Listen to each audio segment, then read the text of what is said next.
Civil Judge Junior Division and Law Examinations in Telugu language. Law of Evidence Bharatiya Saksha Adhiniyam 2023. Witnesses are the competence and compellability of witnesses. Sections 124 to 139 of the Bharatiya Saksha Adhiniyam. Section 124 to 129 and 138 lay down the provisions relating to competence. Section 132 137, 8 sections deal with compellability of witnesses. So this chapter as a whole is titled as Competence and Compellability of Witnesses. This lecture will be in Telugu today. This lecture will be uploaded into English in a day or two. ఈరోజు నేను take up చేసే ఈ lecture తెలుగులో competence and compellability of witnesses భారతీయ సాక్ష్య అధినియం section 124 నుండి 139 చెప్తాను. ఇవి పాత ఇండియన్ ఎవిడెన్స్ యాక్ట్లో కూడా ఈ సేమ్ ఆల్మోస్ట్ ఆల్ కంటెంట్స్ ఉన్నాయి. చిన్న స్లైట్ మార్క్స్ 2 సెక్షన్స్ కలిపి ఒక సెక్షన్గా పెట్టారు. తర్వాత బారిస్టరు, అటార్నీ, వకీలు ఇలాంటి పదాల బదులు ఒక సెక్షన్లో అడ్వకేట్ అనే పదం పెట్టారు. ఒక ఏరియాలో సెక్షను వైఫ్ అండ్ హస్బెండ్ కాంపిటెన్స్కి సంబంధించి సెక్షన్ 132కి వచ్చేసరికి అక్కడ ఏం చెప్పారంటే ఒక టైటిల్ కొంచెం మార్చారు.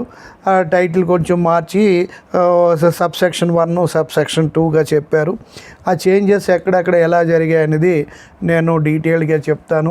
ఈ చాప్టర్కి సంబంధించి ఓవరాల్గా ఏమాత్రం కూడా చేంజెస్ లేవు. ఇప్పటి వరకు నేను ఎవిడెన్స్ మొదటి చాప్టర్ నుండి ఇంట్రడక్షన్ చాప్టర్ నుండి ఇప్పటి వరకు చెప్పే చాప్టర్స్ అన్నిటిలో కూడా ఎక్కడ ఏ విధమైనటువంటి తేడాలు లేవు. Very slight changes, minute changes జరిపారు. కాబట్టి మీరు evidence act is no more అని మీరు భయపడక్కర్లేదు. పాత యాక్ట్లోనే వాళ్ళు ఎంతో పెద్ద పెద్ద మేధావులు చాలా కష్టపడి ఈ యాక్ట్స్ని సంవత్సరాలు తరబడి స్ట్రగుల్ అయ్యి చేశారు.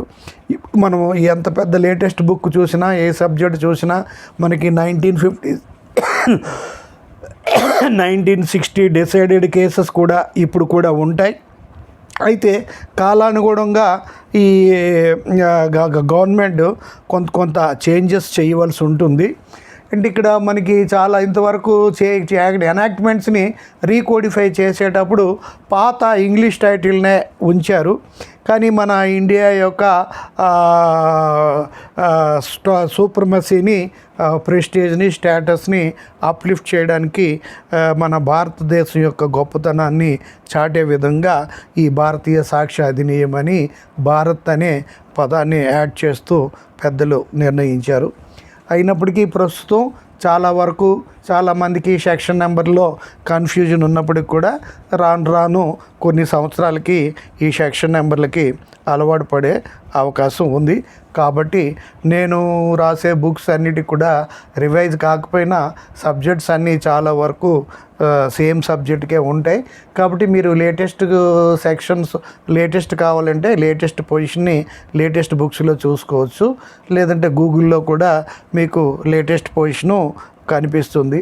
కానీ ఆనాడైనా ఈనాడైనా ఏనాడైనా మనకి ఈ సబ్జెక్ట్ అనేది అది అనేకమైనటువంటి అనేక రకాలుగా కష్టపడి ఎన్నో అంటైరింగ్ ఎఫర్ట్ చేసి పాస్ చేసిన ఎనాక్ట్మెంట్స్ కనుక ఇన్ని 250 సంవత్సరాలు అయినా సరే ఇప్పటికి కూడా ఎవిడెన్స్ యాక్టు కంటిన్యూ అవుతూనే ఉంది. ఈ సెక్స్ టైటిల్ మార్చినా సరే ఆల్మోస్ట్ ఆల్ ది ప్రొవిజన్స్ కొత్త ఎనాక్ట్మెంట్ జరిగింది. ఎవిడెన్స్ యాక్ట్ 1872లో వస్తే ఈరోజు 2024 అయిపోయి 25లోకి ఎంటర్ అయ్యాం. అంటే 252 సంవత్సరాలు. అదే మనం ఐపీసీకి వస్తే 1986 అంటే ఇంకో 12 సంవత్సరాలు. అంటే అంటే 264 సంవత్సరాల క్రితం రాసిన ఐపీసీ ఈరోజు కూడా వేరే పేరుతో వచ్చినా సరే చాలా వరకు సెక్షన్స్లో ఇన్ఫర్మేషను ఐడెంటికల్గానే ఉంటుంది. అయితే ఇప్పుడు నేను మనకి చెప్పబడే పాఠం ఏంటంటే competence and compellability of evidence, competence and compellability of witnesses అనమాట. అంటే విట్నెసెస్ అంటే ఎవరు? సాక్ష్యం చెప్పేవాళ్ళు. విట్నెసెస్ అంటే సాక్షులు, ఎవిడెన్స్ అంటే సాక్ష్యం. ఇప్పుడు మనం సివిల్ కేసు అయినా సరే, క్రిమినల్ కేసు అయినా సరే సాక్ష్యం అనేది చాలా ముఖ్యం. సాక్ష్యం లేకపోతే ఎట్టి పరిస్థితుల్లో ఆ కేసు చెల్లదు. మీకు మొదట చాలా లెక్చర్స్లో చెప్పాను, సోర్స్ ఆఫ్ లా లేకపోయినా చెప్పలేదు. లాకి మనకి ఇండియాలో చాలా లాసు కోడిఫై కాలేదు. కొన్ని లాసు కోడిఫై అయినా లా క్లారిటీ లేదు. కొన్ని లాలెస్నెస్, యాబ్సెన్స్ ఆఫ్ లా, తర్వాత అన్క్లారిటీ ఆఫ్ లా, ఇలాంటివన్నీ ఉన్నప్పటికీ కూడా బేసిక్ స్ట్రక్చర్ నాట్ క్లియర్ ఇంతవరకు. గవర్నమెంట్ లయబిలిటీ యాక్ట్ ఇంతవరకు లేదు. చాలా యాక్ట్స్ ఎనాక్ట్మెంట్ సబ్జెక్ట్స్ కోడిఫై కాలేదు. ఫర్ ఎగ్జాంపుల్ అడ్మినిస్ట్రేటివ్లా కానీ, లా ఆఫ్ టాట్స్ కానీ, ఎన్విరాన్మెంటల్లా కానీ ఏవేవో ఎన్నో నెంబర్ ఆఫ్ పీస్ఫుల్ లెజిస్లేషన్స్తో రన్ అవుతున్నాయి. కానీ అక్కడ ఒకే యాక్ట్, ఇండియన్ ఎవిడెన్స్ యాక్ట్ అని కానీ, భారతీయ సాక్ష్య అధినియమంలాగా, ఇండియన్ పీనల్ కోడ్ అని కాక, సన్నిహిత ఇలాగా భారతీయ న్యాయ సన్నిహిత ఇలాగా ఒకే యాక్ట్తో సెక్షన్స్లు లేవు. ఈ ఎన్విరాన్మెంటల్కి ఎన్నో సెక్షన్స్ ఉన్నాయి, టాట్స్కి ఎన్నో సపోర్టింగ్ లెజిస్లేషన్స్ ఉన్నాయి. ఇలా కానీ మనకి ఇవి కోడిఫై కాలేదని చెప్పొచ్చు. అయితే ఇలాగ పర్టికులర్ సబ్జెక్ట్ కోడిఫై కాకపోయినా, పర్టికులర్ సబ్జెక్ట్లో క్లారిటీ లేకపోయినా, పర్టికులర్ సబ్జెక్ట్ పక్క కాన్సెప్ట్ మీద లా ఏమీ పాస్ అవ్వకపోయినా, ఇలాంటి యొక్క అన్సర్టిటీని జ్యుడిషియరీకి ఉన్న ఇన్హెరెంట్ పవర్స్, సివిల్ కోర్ట్స్, తర్వాత హైకోర్ట్స్ 226, 227 ఆర్టికల్, సుప్రీంకోర్టు ఆర్టికల్ 32, 136 ఇలాంటి వాటికి ఉన్నటువంటి ఎనార్మస్ పవర్స్తో ఈ lower court judges, higher court judges వాళ్ళ యొక్క మేధాశక్తిని ఉపయోగించి వీళ్ళు క్లియర్గా ఏది చేస్తే న్యాయం అనేటువంటిది జడ్జిమెంట్ ద్వారా న్యాయాన్ని అందిస్తున్నారు జ్యుడిషియల్ యాక్టివిజం అనే కాన్సెప్ట్ మీద అని మనము చెప్పచ్చు. అందుచేత ఎవిడెన్స్ అనేది ఇప్పుడు ఒక లా లేకపోయినా పర్వాలేదు, సబ్జెక్ట్ కోడిఫై అయిన పర్వాలేదు, లెజిస్లేషన్ సంబంధం లేకుండా, ప్రెసిడెంట్ సంబంధం లేకుండా, కస్టమ్ సంబంధం లేకుండా, సోర్సెస్ ఆఫ్ లా దేనికి సంబంధం లేకుండా జడ్జెస్ తన యొక్క సొంత మేధాశక్తిని ఉపయోగించి ఏది నిజమో, ఏది ఖచ్చితమో, ఏది ధర్మమో, ఏది న్యాయమో అనేటువంటి జడ్జిమెంట్ని ఇవ్వగలరు. కానీ సాక్ష్యము అనేది లేకుండా, సాక్షులు అనేది లేకుండా ఏ కోర్టులో ఏ జడ్జి కూడా తీర్పుని చెప్పలేరు. కాబట్టి ఏ లా అయినా సరే, సివిల్ అయినా, క్రిమినల్ అయినా సరే, లేదంటే క్రిమినల్ కేసు అయినా సరే, లేదా ఆల్టర్నేటివ్ డిస్ప్యూట్ రెజల్యూషన్ సంబంధించి ఏడిఆర్ కానీ, ఇంకా లేబర్ కోర్టు కానీ, ఏదైనా సరే ప్రతిదానికి సాక్ష్యం అనేది లేకపోతే, ఇండియన్ ఎవిడెన్స్ యాక్ట్ చాలా ఆల్టర్నేట్ డిస్ప్యూట్ రెజల్యూషన్స్లో అప్లై కావచ్చు, కానీ ఈ సాక్ష్యం అనేది లేకుండా ఏ కేసుని ఏ కోర్టు డిసైడ్ చేయలేదు. కాబట్టి ఈ యొక్క ఎవిడెన్స్కి అత్యున్నతమైన ప్రాముఖ్యత ఉందని చెప్తాం. ఈ ఎవిడెన్స్ సబ్జెక్ట్లో మెయిన్ 2 పిల్లర్స్ ఏమిటంటే సాక్ష్యము, సాక్షులు అనమాట. సాక్ష్యం అంటే ఎవిడెన్సు, సాక్షులు అంటే విట్నెసెస్. విట్నెసెస్, సాక్షులు చెప్పే విట్నెసెసే ఈ 2 కళ్ళుతో సమానం. కాబట్టి బెంతమ్ అనే లీగల్ జ్యూరిస్ట్ మహానుభావుడు ఏం చెప్పాడంటే, witnesses are the eyes and ears of justice. ఈ యొక్క విట్నెసెస్ విట్నెసెస్ చెప్పేటువంటి సాక్షులు చెప్పే సాక్ష్యమే ఈ న్యాయాన్ని అందించడానికి, ధర్మమైనటువంటి జడ్జిమెంట్ ఇవ్వడానికి ఇవి చెవులు, కళ్ళు అని చెప్పచ్చు. చెవులు, కళ్ళుకి అనేటువంటి టాపిక్ వచ్చేసరికి ఈ ఎవిడెన్స్లో బాగా బేసిక్గా 2 రకాలుగా విభజిస్తాం. ఇవేంటంటే ఎన్నో రకాలుగా ఎవిడెన్స్ని డివైడ్ చేయొచ్చు. కానీ అయినప్పటికీ కూడా కూడా ఓరల్ ఎవిడెన్స్ అనేది డాక్యుమెంటరీ ఎవిడెన్స్ అనేది రెండుగా తీసుకుంటాం. ఓరల్ ఎవిడెన్స్ అంటే ఏంటంటే మనుషులు హ్యూమన్ బీయింగ్స్ చెప్పే మాటలు నోటి మాటలతో కానీ వాళ్ళ చేతలతో కానీ వాళ్ళ తల ఆడించి కానీ ఇంకేదో పేపర్ మీద రాసి కానీ ఇలాగా మనుషులు చెప్పేటువంటి ఎవిడెన్స్ని వాటిని ఏమంటామంటే మనం ఓరల్ ఎవిడెన్స్ అంటాం. అదే పత్రాల ద్వారా చెప్పగలిగితే దాన్ని చూపించి సపోర్టింగ్ ఎవిడెన్స్. కాబట్టి డాక్యుమెంటరీ ఎవిడెన్స్తో కానీ నేను పలానా ఇలా చేసుకొని ఇదిగోండి సాక్ష్యం, ఇదిగోండి డాక్టర్ సర్టిఫికేట్, ఇదిగోండి డెత్ సర్టిఫికేట్, ఇదిగోండి బర్త్ సర్టిఫికేట్, అలాగా డాక్యుమెంట్స్ ప్రొడక్ట్ చేసి నేను ఇలా క్వాలిఫైడ్ని, నేను పిహెచ్డి వచ్చింది, నేను ఎంఏ చదివాను, ఎంఎల్ చదివాను అని ఒక డాక్యుమెంట్, నేను చదివాను అన్నది ఓరల్, నేను చదివాను ఇదిగో సర్టిఫికేట్ అన్నది డాక్యుమెంట్ అవుతుంది. అందువల్ల ఈ ఓరల్ ఎవిడెన్స్ కంటే డాక్యుమెంటరీ ఎవిడెన్స్కే అత్యంత ప్రాధాన్యం ఉంటుందని దీన్నే ప్రైమరీ ఎవిడెన్స్ అని అంటాం. ప్రైమరీ ఎవిడెన్స్ ఏంటంటే మెయిన్ సోర్స్ ఆఫ్ ఎవిడెన్స్ అనేది డాక్యుమెంటరీ ఎవిడెన్స్. కాబట్టి ఈ డాక్యుమెంటరీ ఎవిడెన్స్కి సంబంధించి ఓరల్ ఎవిడెన్స్ డాక్యుమెంట్ సంబంధించి ఒక క్లాస్ చెప్తాను. ఈ డాక్యుమెంటరీ ఎవిడెన్స్తో సంబంధించి నెంబర్ ఆఫ్ సెక్షన్స్ని డీటెయిల్డ్గా చెప్పుకోవాల్సి వస్తుంది. అయితే ఇక్కడ మనము ఈ కోర్టులో ఏ కోర్టులోనైనా సివిల్ కోర్ట్ అయినా క్రిమినల్ కోర్ట్ అయినా తర్వాత ఆల్టర్నేటివ్ డిస్ప్యూట్ రిజల్యూషన్లో ఏడిఆర్ కన్జ్యూమర్ ఫోరం తర్వాత ఇలాగ fast track courts labour courts ఇలాగా ఆల్టర్నేటివ్ అడ్జుడికేటింగ్ బాడీస్ ఎన్ని ఉన్నప్పటికీ కూడా ఈ ఎవిడెన్స్ అనేది సాక్షులు చెప్పే ఎవిడెన్స్ అనేది చాలా ముఖ్యం. కాబట్టి అది ఓరల్గానే ఉండొచ్చు, రిటర్న్గానే ఉండొచ్చు, చేతి రాతల ద్వారా ఉండొచ్చు, లేకపోతే ఇప్పుడు రీసెంట్ టెక్నాలజీ కంప్యూటర్ డిజిటల్ ఫార్మ్లోనో ఎలక్ట్రానిక్స్ ఫార్మ్లోనే ఉండొచ్చు. ఆ విధమైనటువంటి ఎవిడెన్స్ అనేది చాలా ముఖ్యం. కనుక మనం ఇప్పుడు చెప్పుకునే ఈ లెక్చర్లో సాక్షులు వాళ్ళు చెప్పే ఎవిడెన్స్ అంటే విట్నెసెస్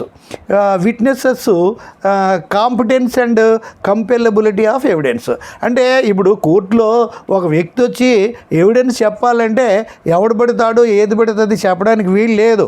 ఒక వ్యక్తికి ఈ యొక్క కేసుకు సంబంధించినటువంటి ఇన్ఫర్మేషన్ చెప్పగలిగే వ్యక్తి, అది రెలవెన్సీ. ఈ రెలవెన్సీకి సంబంధించినటువంటి నేను సెక్షన్ 4 నుండి 50 వరకు వేరియస్ సందర్భాలు మనము చెప్పాం. సెక్షన్ 3 జనరల్ రూలు 4 నుండి 50 వరకు అనేక రకాలుగా సందర్భాల్లో రిలవెంట్ అనేది దానికి రిలవెంట్ అంటే ఏంటి? నేను చదువుకున్నామంటే నువ్వు చూపించే డిగ్రీ రిలవెంటు, నువ్వు ఆ డబ్బు ఉన్నాడు అంటే రిలవెన్సీ ఏంటి? నీకు ఆస్తిపాస్తులు ఉండడం రిలవెంటు. అదనమాట. నువ్వు మంచివాడు, మంచి సోషల్ సర్వీస్ చేసావంటే మీరు చేసే దాన ధర్మాలు రిలవెంట్. అలాగా ఈ యొక్క కేసుకు సంబంధించి రిలవెంట్గా ఇతడు ఇవ్వగలడా, సాక్ష్యం చెప్పగలిగినవి ఉండాలి. తరువాత ఆ వచ్చిన వ్యక్తి మనిషి అయితే సరిపోదు. ఆ మనిషి అంటే ఏ రూపంలో ఉన్నాడు? చిన్నపిల్లడి రూపంలో ఉన్నాడా? మాట్లాడగలిగిన ఉన్నాడా? సౌండ్ మైండ్తో ఉన్నాడా? అన్సౌండ్ మైండ్తో ఉన్నాడా? ఆరోగ్యంతో ఉన్నాడా? అనారోగ్యంతో ఉన్నాడా? డెఫ్ అండ్ డెంబా? లేకపోతే ఈ యొక్క ఈడు కూడా నేరస్తుల్లో అతను కూడా ఒకడేనా? ఇలాగా రకరకాలటువంటి ఇష్యూస్ని కోర్టు పరిశీలించవలసి వస్తుంది. కాబట్టి దీనికి కాంపిటెన్స్ కంపెలబిలిటీ అనేది ఉంటుంది. కాంపిటెన్స్ అంటే మనము section 11, 12 of Indian contract act 1872లో ఒక కాంట్రాక్ట్ ఎంటర్ అవ్వడానికి ఒక మనిషికి ఉన్నటువంటి అర్హత ఏంటి? మైనర్ అవ్వకూడదు, మేజర్ అవ్వాలి. 2 ఏంటి? సౌండ్ మైండ్ అయి ఉండాలి సెక్షన్ 12 ప్రకారం. మైనర్ ఏంటి? అవడు మైనర్ అవ్వకూడదు, తర్వాత సౌండ్ మైండ్ అయి ఉండాలి. బట్ ఇండియన్ ఎవిడెన్స్ యాక్ట్లో మాత్రం ఒక సాక్ష్యం చెప్పడానికి ఒక పర్టికులర్ వ్యక్తి ఇతడు సాక్ష్యం చెప్పడానికి అర్హుడు అనడానికి ఒక ప్రత్యేకమైన రూల్స్ రెగ్యులేషన్స్ అంటూ ఏమీ లేవు.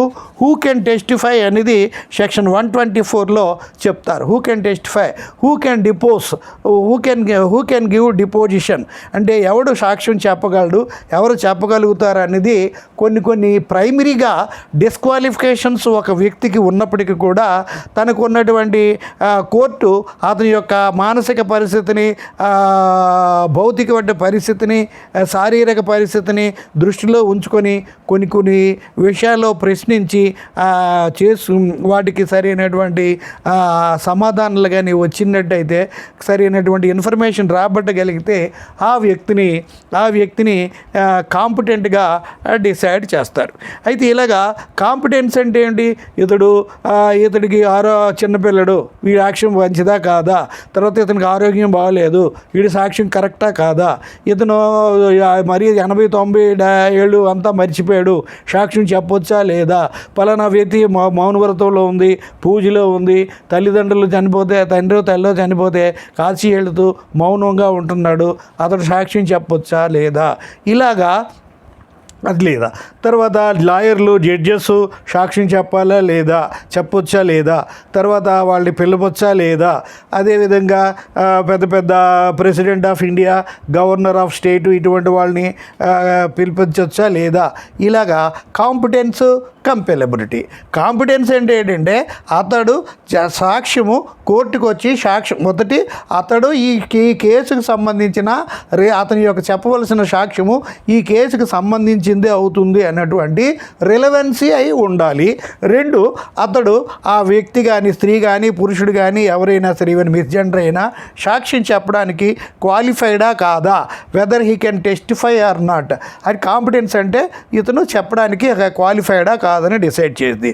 3వది ఏంటంటే ఈ కోర్టు ప్రొసీడింగ్స్ జరిగినప్పుడు, సివిల్ ప్రొసీడింగ్స్ అయినా క్రిమినల్ ప్రొసీడింగ్స్ అయినా సరే, మధ్యన కొన్ని పేర్లు వస్తాయి. పలానా వ్యక్తిని పిలిపించండి, పలానా వ్యక్తిని రాబట్టండి అని సివిల్ కేసులోనూ వస్తాయి. Process to compel appearance of persons అని, process to compel production of things అని సిఆర్పిసిలో కూడా వస్తాయి. ఇలాంటి ఇవి కరస్పాండింగ్ సబ్జెక్టు మీకు సిఆర్పిసిలో కూడా ఉంటుంది, సిపిసి సిఆర్పిసిలో. అయితే ఇక్కడ ఏ వ్యక్తికి ఇప్పుడు కోర్టు కంటే మనం సామాన్యుడు ఎవడైనా సరే కోర్టు పిలిస్తే వెళ్ళవలసిందే, వెళ్ళకపోతే కాంటెంప్ట్ ఆఫ్ కోర్టు కింద పరిస్థితుల్ని ఎదుర్కోవాల్సి వస్తుంది. అయితే కోర్టు అనేది సుపీరియర్ అథారిటీ అయినప్పటికి కూడా ప్రజల్ని ఒక అథారిటీ ఎక్సర్సైజ్ చేయగలిగినప్పటికి కూడా కోర్టు కొంతమంది వ్యక్తుల్ని కోర్టుకి పిలిచి సాక్ష్యం చెప్పాలి అని అనడానికి కొన్ని రూల్స్, కొన్ని రిస్ట్రిక్షన్స్, కొన్ని అబ్జెక్షన్స్, కొన్ని పద్ధతులు చేసుకోవాల్సి వస్తుంది. ఎవడైనా సామాన్య మానవుడినైతే ఓకే, నువ్వు వచ్చి కోర్టుకి మధ్యలో ఏదో పేరు వచ్చింది, ఆవిడ పన్నోడు వచ్చి సాక్ష్యం చెప్పాలంటే అతనికి సమన్స్ ఇచ్చి నువ్వు వచ్చి కోర్టులోకి సాక్ష్యం చెప్పని ఈజీగా అనేస్తారు. అదే ప్రెసిడెంట్ ఆఫ్ ఇండియా, గవర్నర్స్, వాళ్ళకి దే ఆర్ హైలీ ప్రివిలేజ్డ్ అనమాట. They are not answerable to the courts. అటువంటి వాళ్ళని ఎట్టి పరిస్థితుల్లో కూడా కోర్టుకి రప్పించడానికి అవకాశం రప్పించకూడదు, అది సీరియస్ అఫెన్స్ అవుతుంది. అందుచేత వాళ్ళని పిలవరు.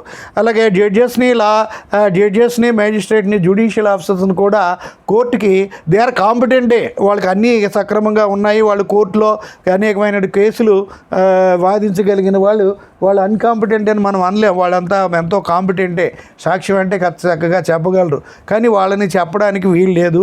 కానీ వాళ్ళ యొక్క అవసరం పడినప్పుడు, తప్పనిసరి అయినప్పుడు, పబ్లిక్ ఇంట్రెస్ట్ లేదా ఏదో క్రూషియల్ ఇంట్రెస్ట్ అయినా ఇన్వాల్వ్ అయినప్పుడు జడ్జెస్ను కూడా కోర్టుకి పిలిచి సాక్ష్యం చెప్పవలసిన అవసరం ఉంటుంది.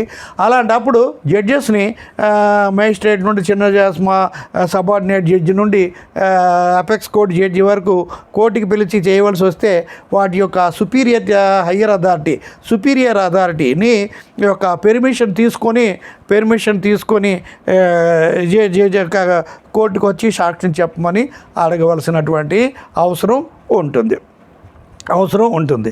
అయితే ఇక్కడ ఇప్పుడు సావరిన్స్కి, స్టేట్ సావరిన్స్, అంబాసిడర్స్ వాళ్ళకి కోర్టుకి రమ్మని వాళ్ళకి టోటల్గా కోర్టుకి వచ్చే అవకాశం లేదు. అసలు లాయర్స్, జడ్జెస్ వాళ్ళు పిలిచేటప్పుడు, జడ్జెస్ మేజిస్ట్రేట్కి పిలిచినప్పుడు కొన్ని రూల్స్ ఫాలో అవ్వాలి. అదే లాయర్స్నే కానీ కోర్టులో కేసుకి సాక్ష్యం చెప్పవలసి వస్తే బార్ కౌన్సిల్ రూల్స్ ప్రకారం సెక్షన్ 32 అడ్వకేట్ యాక్ట్ ఇంకా రూల్స్ ఉన్నాయి. ఆ డిసిప్లినరీ కమిటీ అడ్వకేట్స్ అకాడమీ ప్రకారం కాంపిటెంట్ అథారిటీ యొక్క పెర్మిషన్ తీసుకొని సాక్ష్యం లాయరు చెప్పవలసి ఉంటుంది.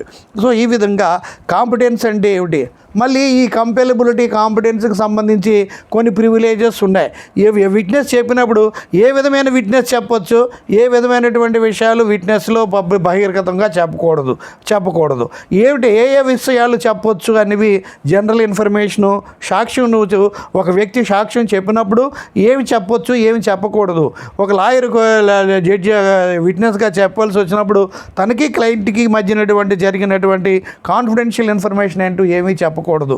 అదేవిధంగా ఒక క్లయింట్ చెప్పినప్పుడు నాకు లాయర్ గారు ఈ విధంగా సలహా ఇచ్చారు, ఆ విధంగా సలహా ఇచ్చారని చెప్పకూడదు. జడ్జిని క్లయింట్ని ప్రొటెక్ట్ చేయడానికి లాయరు అనేక రకాలైన సలహాలు అడ్వైజ్ ఇస్తారు. ఒక లాయర్కి క్లయింట్కి మధ్యనటువంటి సంభాషణ ఏ విధమైనా సరే వాటిని బయట పెట్టకూడదు. అలాగే భార్యాభర్తల మధ్య జరిగినటువంటి పర్సనల్ ఇష్యూస్ అయినా సరే నార్మల్గా బయట పెట్టకూడదు. వీటిని ప్రివిలేజెస్ అంటాం. మ్యారిటల్ ప్రివిలేజెస్ లేదా మ్యాట్రిమోనియల్ ప్రివిలేజెస్ లేదా privilege of communication between husband and wife అంటాం. అదేవిధంగా మనకి లాయర్ కంప్లైంట్, డాక్టరు పేషెంట్కి మధ్య ఉన్నటువంటి ఇన్ఫర్మేషన్ ఉన్నా తెలుస్తుంది. ఎందుకంటే పేషెంట్ తనకున్న బాధని బయట వాళ్ళకి చెప్పడానికి సిగ్గుపడవచ్చు, కానీ డాక్టర్ మాత్రం ఖచ్చితంగా చెప్పాలి. ఖచ్చితంగా పరువు బయటికి చెప్తే పరువు పోతుందన్న డాక్టర్ గారు ఖచ్చితంగా చెప్తే ఖచ్చితంగా ట్రీట్మెంటు ఇవ్వగలుగుతాడు. సపోజ్ ఒక పేషెంట్ ఉన్నాడు, తనకి ఎయిడ్సో లేదో చెప్పుకోలేని రోగం వస్తుంది, డాక్టర్ చెప్తే కరెక్ట్ ట్రీట్మెంట్ ఇవ్వగలడు. కానీ డాక్టర్ చెప్పినట్టు విషయాన్ని పబ్లిక్ చెప్తే పబ్లిక్ అందరూ కూడా అతన్ని ఈ ట్రీట్మెంట్ చేసే అవకాశం ఉంది. అలాగా ఇప్పుడు బిజినెస్లో కూడా వాళ్ళకు కొన్న బిజినెస్ సీక్రెట్స్ ఉంటాయి. అవి లీగల్గా ఉన్నవైతే చేయొచ్చు, లీగల్గా ఉన్నవైతే వాటిని నాన్ డిస్క్లోజర్ నుండి ప్రొటెక్షన్ ఉంటుంది. ఈ విధంగా అనేకమైనటువంటి కాంపిటెన్సు, కంపెలబిలిటీ, ప్రివిలేజెస్కి సంబంధించిన చాలా విషయాలు మనము చెప్పుకుంటాం. అయితే ఇప్పుడు ఈ సెక్షన్ 24 అయితే ఈ కాంపిటెన్సు కంపెలబిలిటీకి సంబంధించి సెక్షన్ 124 నుండి 129 ప్లస్ 138 అకాంప్లిస్ విట్నెస్. అకాంప్లిస్ అంటే ఏంటో నేను చెప్తాను తర్వాత. తర్వాత కంపెలబిలిటీ, ఎవరిని పిలవచ్చు ఎవరిని పిలవకూడదు అనేది సెక్షన్ 130 నుండి 137. ఇలాగా 8+8 కాంపిటెన్స్కి సంబంధించి 8 సెక్షన్స్, కంపెలబిలిటీకి సంబంధించి 8 సెక్షన్స్, మొత్తం ఈ 16 సెక్షన్స్ని చెప్పుకుంటాం. ఇందులో కొన్ని సెక్షన్స్ని డీటెయిల్గా చెప్తాం, కొన్ని సెక్షన్స్ని 1-2 మాటల్లో చెప్పేస్తే సరిపోతుంది.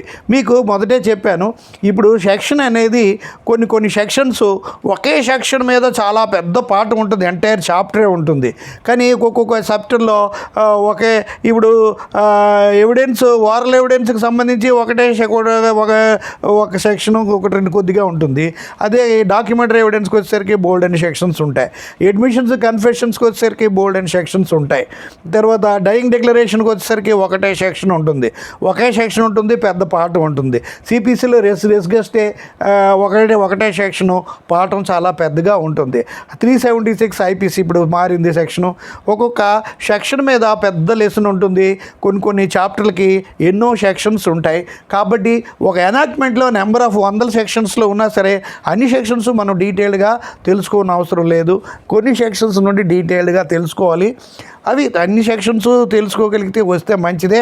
కాబట్టి మీరు మాత్రం అంత పుస్తకం మీకు నేను ఏ పుస్తకం చదవాలి, ఎంత పుస్తకం చదవాలి, ఏ పుస్తకంలో ఏ విధంగా కంటెంట్ ఉంటుంది, ఏ కాలేజీలో ఏ విధంగా ఉంటుంది, వీటన్నిటికి సంబంధించి ఒక లెక్చరు, ఈ లెక్చర్ రేపు ఇంగ్లీష్లో ఇచ్చేసిన తర్వాత ఒక జనరల్ లెక్చర్ చెప్తాను. మీకు మనోధైర్యానికి కల్పించడానికి నేను చెప్తాను. మీరు దానికి ఏమీ భయపడొద్దు. మీరు ఏం చేయాలి, మీరు ఎంతవరకు దేన్ని కాంపిటెంట్, ఇవన్నీ చాలా మంచి విషయాలతో ఒక లెక్చర్ ఇవ్వాలనుకుంటున్నాను.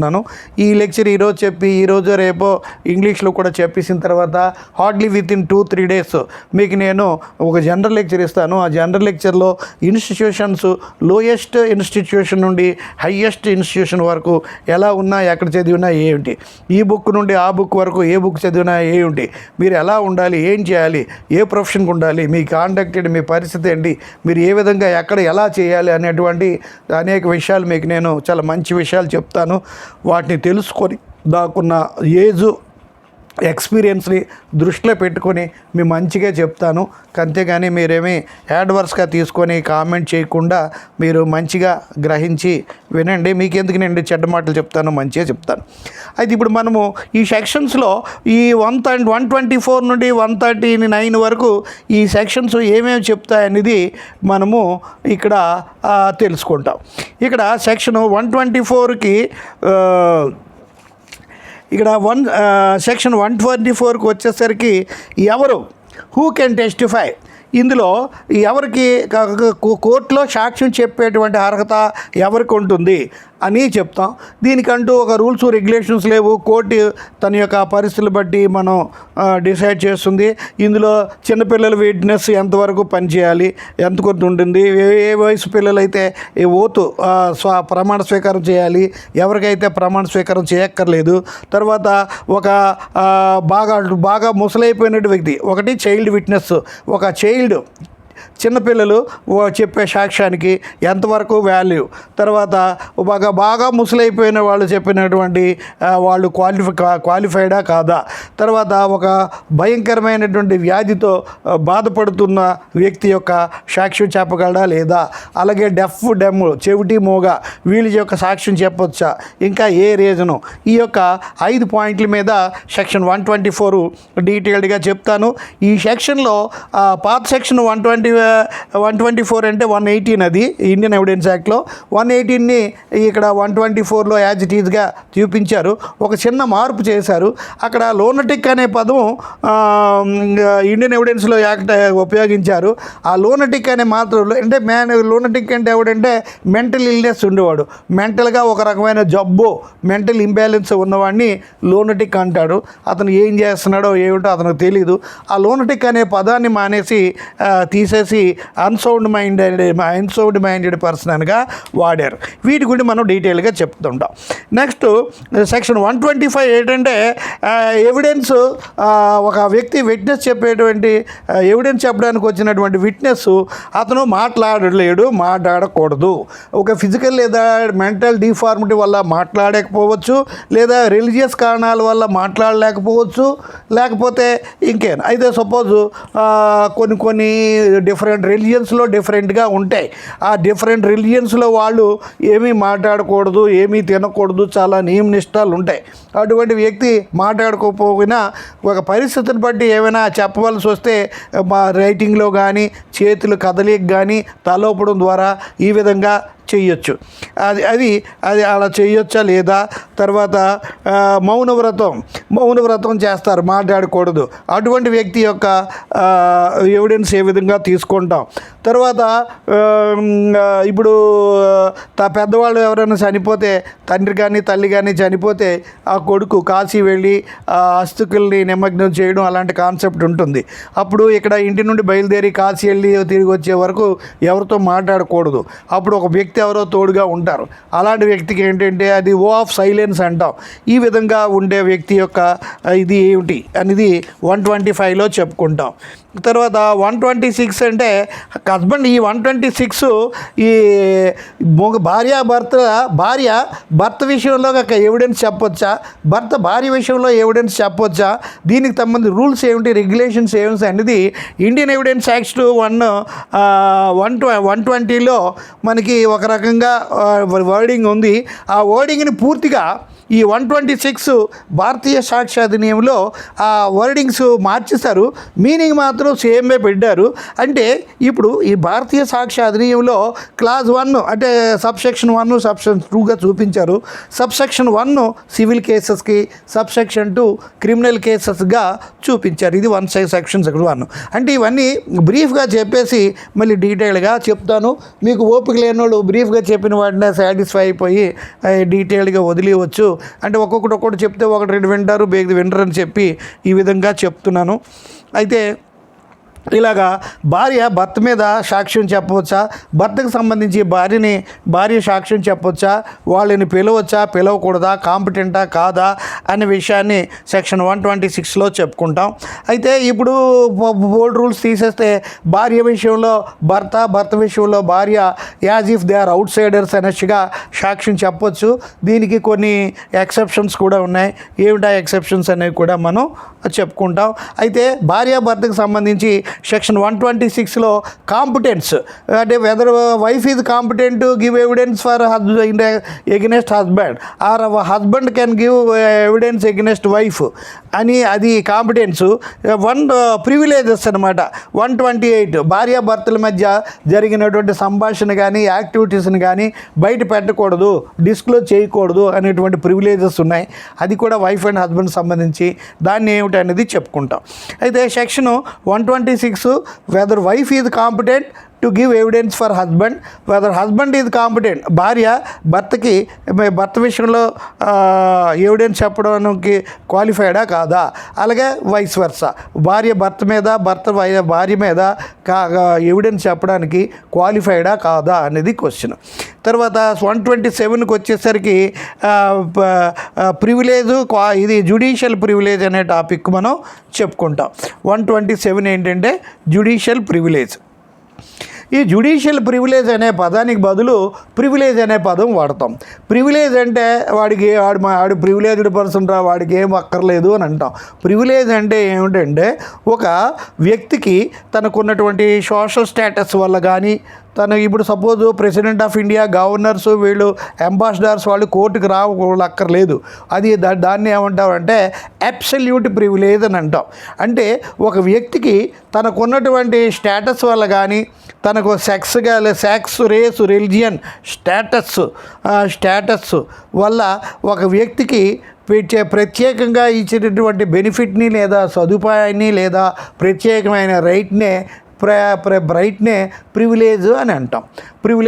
ఇప్పుడు స్టేట్ సావరెన్స్ కోర్టుకి పిలవడానికి అవకాశం లేదు, అది వాళ్ళకి ప్రివిలేజ్. తర్వాత జడ్జెస్ని వాళ్ళని అంత ఈజీగా పిలవడానికి లేదు, అది వాళ్ళకున్న ప్రివిలేజ్. వాళ్ళు పిలవాలంటే దానికి ప్రొసీజర్ ప్రకారం ఫాలో అయ్యి వాళ్ళ యొక్క పెర్మిషన్, హైయర్ అథారిటీస్ పెర్మిషన్ తోటి పిలవాలి, అది ప్రివిలేజ్.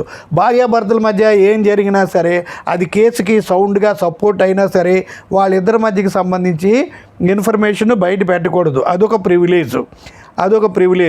ఒక ఆర్టీసీలో ఒక డ్రైవర్ ఉంటాడు, ఒక ట్రాన్స్పోర్ట్ కంపెనీలో గవర్నమెంట్ ట్రాన్స్పోర్ట్, మనకి ఆంధ్రప్రదేశ్ రాష్ట్ర ట్రాన్స్పోర్ట్ అంటాం, తెలంగాణ స్టేట్ ట్రాన్స్పోర్ట్ అంటాం. అందులో ఒక డ్రైవరు ఒక స్ట్రైక్ సమయంలో ఒక డైరెక్ట్గా చీఫ్ మినిస్టర్తో ఎదురుగా కూర్చొని మాట్లాడేటువంటి పొజిషన్ ఉంటుంది, ప్రివిలేజ్. అతడు ఏవైనా సరే ధైర్యంగా నిర్భయంగా మాట్లాడతారు. మామూలు ఈవెన్ చీఫ్ సెక్రటరీ కూడా చీఫ్ మినిస్టర్తో మాట్లాడడానికి ఏమైనా భయపడవచ్చు, కానీ ఈ డ్రైవర్ వాళ్ళ యొక్క మీరు అది చేస్తున్నారు, ఇది చేస్తున్నారు, అలా చేస్తున్నారు, ఇలా చేస్తారని ధైర్యంగా మమ్మల్ని మా ఇంట్రెస్ట్ ప్రొటెక్ట్ చేయండి అని ధైర్యంగా మాట్లాడేటువంటి ప్రివిలేజ్ ఉంటుంది. వాళ్ళకి సివిల్ క్రిమినల్ కేసెస్ నుండి ఎగ్జంప్షన్ కూడా ఉంటుంది. అలాగా ప్రివిలేజ్. ఇప్పుడంటే లేదు, ఒకప్పుడు పూర్వం సినిమాకి డిమాండ్ అయితే గేట్ తెరవగానే అందరూ మగవాళ్ళు వెళ్ళేవారు, ఆడవాళ్ళకి మాత్రం ముందు తలుపులు తీసి వాళ్ళు ముందు హ్యాపీగా ఫ్యాన్ కింద కూర్చునేవారు వెయిటింగ్కి. అదే మిగతా మగవాళ్ళంతా కూడా బయట ఎండలో మాడేవారు, టికెట్లు గేట్ తీయగానే లోడ్. ఇప్పుడంతా ఆన్లైన్ టికెట్స్ కాబట్టి ఇది లేదు. సో ఇలాగా ప్రివిలేజెస్, లేడీస్కి ప్రివిలేజ్. ఒక క్యూలో ఉన్నప్పుడు లేడీస్ సెపరేట్ క్యూ ఉంటుంది, వాళ్ళకి లేడీస్ సెపరేట్ కంపార్ట్మెంట్స్ ఉంటాయి. అలాగా వాళ్ళకి ప్రివిలేజ్ బై సెక్స్ అని చెప్తాం. సో ఇది ప్రివిలేజ్. ఈ ప్రివిలేజ్ జ్యుడిషియల్ ప్రివిలేజ్ అంటే ఏమిటంటే జడ్జెస్కి ఉన్న ప్రివిలేజ్ ఏంటి, వాళ్ళకి ఏ విధమైన ప్రివిలేజెస్ ఉన్నాయి, మేజిస్ట్రేట్కి, జ్యుడిషియల్ ఆఫీసర్కి ఏ విధమైన ప్రివిలేజెస్ ఉన్నాయి, లాయర్కి అంటే జడ్జెస్ని వాళ్ళని కోర్టుకి పిలవాలంటే రూల్స్ ప్రకారం హైయర్ అథారిటీ పెర్మిషన్ తోటి వాళ్ళని పిలవాల్సి వస్తుంది సాక్ష్యానికి. అదే లాయర్ అయితే అడ్వకేట్స్ యాక్ట్ రూల్స్ ప్రకారం bar council of concerned state యొక్క పెర్మిషన్ తీసుకొని అతనికి సాక్ష్యం చెప్పడానికి అవకాశం కల్పించవలసి వస్తుంది. దీన్ని మనం జ్యుడిషియల్ ప్రివిలేజ్ అని అంటాం. అయితే సెక్షన్ 128 అయ్యేసరికి భార్యాభర్తకు సంబంధించినటువంటి ఏ విధమైన సంభాషణలు కానీ యాక్టివిటీస్ కానీ ఏమైనా జరిగితే అవి భార్యాభర్త అంటే ఇద్దరే వ్యక్తులు, అంటే ఏదైనా ఒక విషయం బహిర్గతం లేదంటే పబ్లికేషన్ అవ్వాలి. ఏ అనే బి ఇద్దరి మధ్య ఎన్ని తిట్లు ఎక్స్చేంజ్ అయినా సరే అది పబ్లికేషన్ కాదు. అది మూడో వ్యక్తి ముందు అంటే అది పబ్లికేషన్ కింద అవుతుంది. దానికి డిఫమేషన్ కేసులు కూడా చేయొచ్చని డిఫమేషన్లో చెప్తాం. అంటే భార్యాభర్త చట్టం దృష్టిలో ఇద్దరు కాదు, ఒకళ్ళ కింద లెక్క. వాళ్ళ మధ్య జరిగే ఏ విషయం అనేది కూడా బయట పెట్టకూడదు. It is subject to non disclosure. దాన్నే privilege of wife and husband, భార్యాభర్తల మధ్యనటువంటి జరిగే కమ్యూనికేషన్స్ని కోర్టులో బయట పెట్టకూడదు అనేటువంటి ప్రివిలేజ్ భార్యాభర్తలకి పీస్ఫుల్ మ్యాట్రిమోనియల్ టైకి భార్యాభర్తల అనుబంధానికి సంబంధించి ఆ యొక్క ప్రివిలేజ్ సెక్షన్ 128లో ఇచ్చారు. ఈ ప్రివిలేజ్ ఎప్పుడు ఉంటుంది, ఈ ప్రివిలేజ్ ఎప్పుడు, దీనికి ఎక్సెప్షన్స్ ఏమిటి, దీనికి రిలవెంట్ కేసులు ఏమిటి అనేది చెప్పుకుంటాం. తర్వాత సెక్షన్ 129కి వచ్చేసరికి అఫైర్స్ ఆఫ్ ది స్టేట్, అంటే స్టేట్ గవర్నమెంట్ స్టేట్ అఫైర్స్ అవ్వచ్చు, సెంట్రల్ గవర్నమెంట్, స్టేట్ అంటే ఏంటి, సెంట్రల్ గవర్నమెంట్ అని అవ్వచ్చు, స్టేట్ గవర్నమెంట్ అని అవ్వచ్చు. ఈ స్టేట్ అఫైర్స్కి సంబంధించినటువంటి మ్యాటర్స్ కొన్ని బయట పెట్టకూడదు. ఫర్ ఎగ్జాంపుల్, ఇప్పుడు కొత్తగా బడ్జెట్ వస్తుంది. ఈ బడ్జెట్ వచ్చినప్పుడు ఎక్కడ రేట్లు పెరుగుతాయి, ఎక్కడ రేట్లు తరుగుతాయి అనేది జార హైలీ కాన్ఫిడెన్స్ పబ్లిష్ అయ్యే వరకు అవి కానీ బయట పెట్టడం అనేది చాలా ప్రమాదం. వాటి కానీ బయట పెడితే చాలా యొక్క ప్రాబ్లము వస్తుంది. అదేవిధంగా మనకి క్యాపిటల్ ఎక్కడ వస్తుందో ఇలాంటి అనేది చాలా కాన్ఫిడెన్షియల్గా పెట్టాలి. అది కానీ బయట పెట్టేస్తే అక్కడ ఈ రేట్లు అప్ అండ్ డౌన్స్ ఇలాగా అయ్యే అవకాశాలు కూడా ఉన్నాయి. కానీ కొన్ని స్టేట్ గవర్నమెంట్ కానీ సెంట్రల్ గవర్నమెంట్ కానీ కొన్ని చర్యలు, పలానా దగ్గర ఒక స్టీల్ ప్లాంట్ స్టార్ట్ చేస్తున్నాం, పలానా దగ్గర పెద్ద textile mill government mill start చేస్తున్నాం, పలానా దగ్గర పలానా స్టేట్ని ఇలాగా డంప్ చేస్తున్నాం, ఇలాంటివన్నీ చెప్పినవి ముందుగా బయటగా చెప్పి వాటి జీవోని ఇష్యూ చేసే ముందు డిఓ పబ్లిష్ అయిన తర్వాత అయినా సరే వాటికి పబ్లిష్ అవ్వకముందు ఏ విధమైనటువంటి ఇన్ఫర్మేషన్ని చెప్పకూడదు. అవి వాటికి సంబంధించిన విషయాలు కోర్టుకు వస్తే అవి కన్సర్న్డ్ స్టేట్ గవర్నమెంట్ అథారిటీ చెప్పకూడదు. They are subject to non disclosure. దీన్నే ప్రివిలేజ్ ఆఫ్ స్టేట్ అఫైర్స్ అంటాం. Privilege of state affairs, particular aspect మీద లా వస్తుందా, పర్టికులర్ ఇష్యూ మీద జిఓ వస్తుందా, పర్టికులర్ ఇష్యూ మీద జిఆర్ వస్తుందా. ఈ జిఆర్ అంటే టీఏలు పెంచడం, డిఏలు తగ్గించడం, వాటికి సంబంధించి అపాయింట్మెంట్లు, వాటికి సంబంధించి జిఓ అంటే ఈ జిఓ ప్రకారం అది చేయాలి, ఇది చేయాలి, ఇలాంటివన్నీ ఉంటుంది. పలానా జిఓ ప్రకారం ఈ డాక్టర్లు ప్రైవేట్ ప్రాక్టీస్ పెట్టకూడదు, టీచర్స్ ఇంట్లో ట్యూషన్లు చెప్పకూడదు, ఇలాంటివి కొన్నివి వస్తాయి. ఇలాంటి పబ్లికేషన్స్ అవి గవర్నమెంట్ చేసినటువంటి డెసిషన్స్ అన్నీ కూడా అవి పబ్లిష్ అయ్యే వరకు బయట పెట్టకూడదు. దీన్ని state privilege as to state affairs అంటాం. తర్వాత privilege as to official communications అనేది ఇప్పుడు గవర్నమెంట్ అఫీషియల్స్ ఉంటారు, కలెక్టర్సు, సెక్రటరీలు, తర్వాత labour officers, labour commissioners, income tax officers, ఈ గవర్నమెంట్ తరపున డ్యూటీస్ డిశ్చార్జ్ చేసినటువంటి పెద్ద హై లెవెల్ ఎగ్జిక్యూటివ్స్ ఉంటాయి. కొన్ని ఈ అఫీషియల్ అడ్మినిస్ట్రేషన్ జనరల్ అడ్మినిస్ట్రేషన్ సంబంధించి కొన్ని రకరకాల ఈ ఒక జీవోలు ఆర్డర్స్, ఆఫీస్ ఆర్డర్స్ అలాంటివి ఉంటాయి. వాటిని మనం బయట పెట్టకూడదు. అవి బయటికి వెళ్ళైతే పబ్లిక్ ఇంట్రెస్ట్ ఎఫెక్ట్ అయ్యే అవసరం ఉంది. కొన్ని సందర్భాల్లో వాటికి కూడా ఎక్సెప్షన్స్ ఉంటాయి. ఈ విధంగా ఫర్ ఎగ్జాంపుల్ గార్నిషి ఆర్డర్ ఉందనుకోండి. సపోజ్ మనం కోర్టులో లాకర్లో పెట్టిన వస్తువులు మనం బ్యాంక్ వాడికి తెలీదు, మనకి తెలీదు, వాళ్ళు కూడా చెప్పకూడదు, పబ్లిక్గా ఎవరికి చెప్పకూడదు. అదే ఒకటి ఇన్కమ్ ట్యాక్స్ ఆఫీసర్స్ ఇలాంటి వాళ్ళు వచ్చి ఆర్డర్ పట్టుకొస్తారు, గార్నిషి ఆర్డర్. ఆ గార్నిషి ఆర్డర్ అంటే ఆ ఆర్డర్ ప్రకారం బ్యాంక్ వాళ్ళు ఆ పర్టికులర్ లాకర్లో ఏమున్నాయన్నది వాళ్ళ దగ్గర ఉన్నటువంటి స్పెషల్ కీ ఉంటుంది. ఆ కీ ద్వారా ఈ కస్టమర్ యొక్క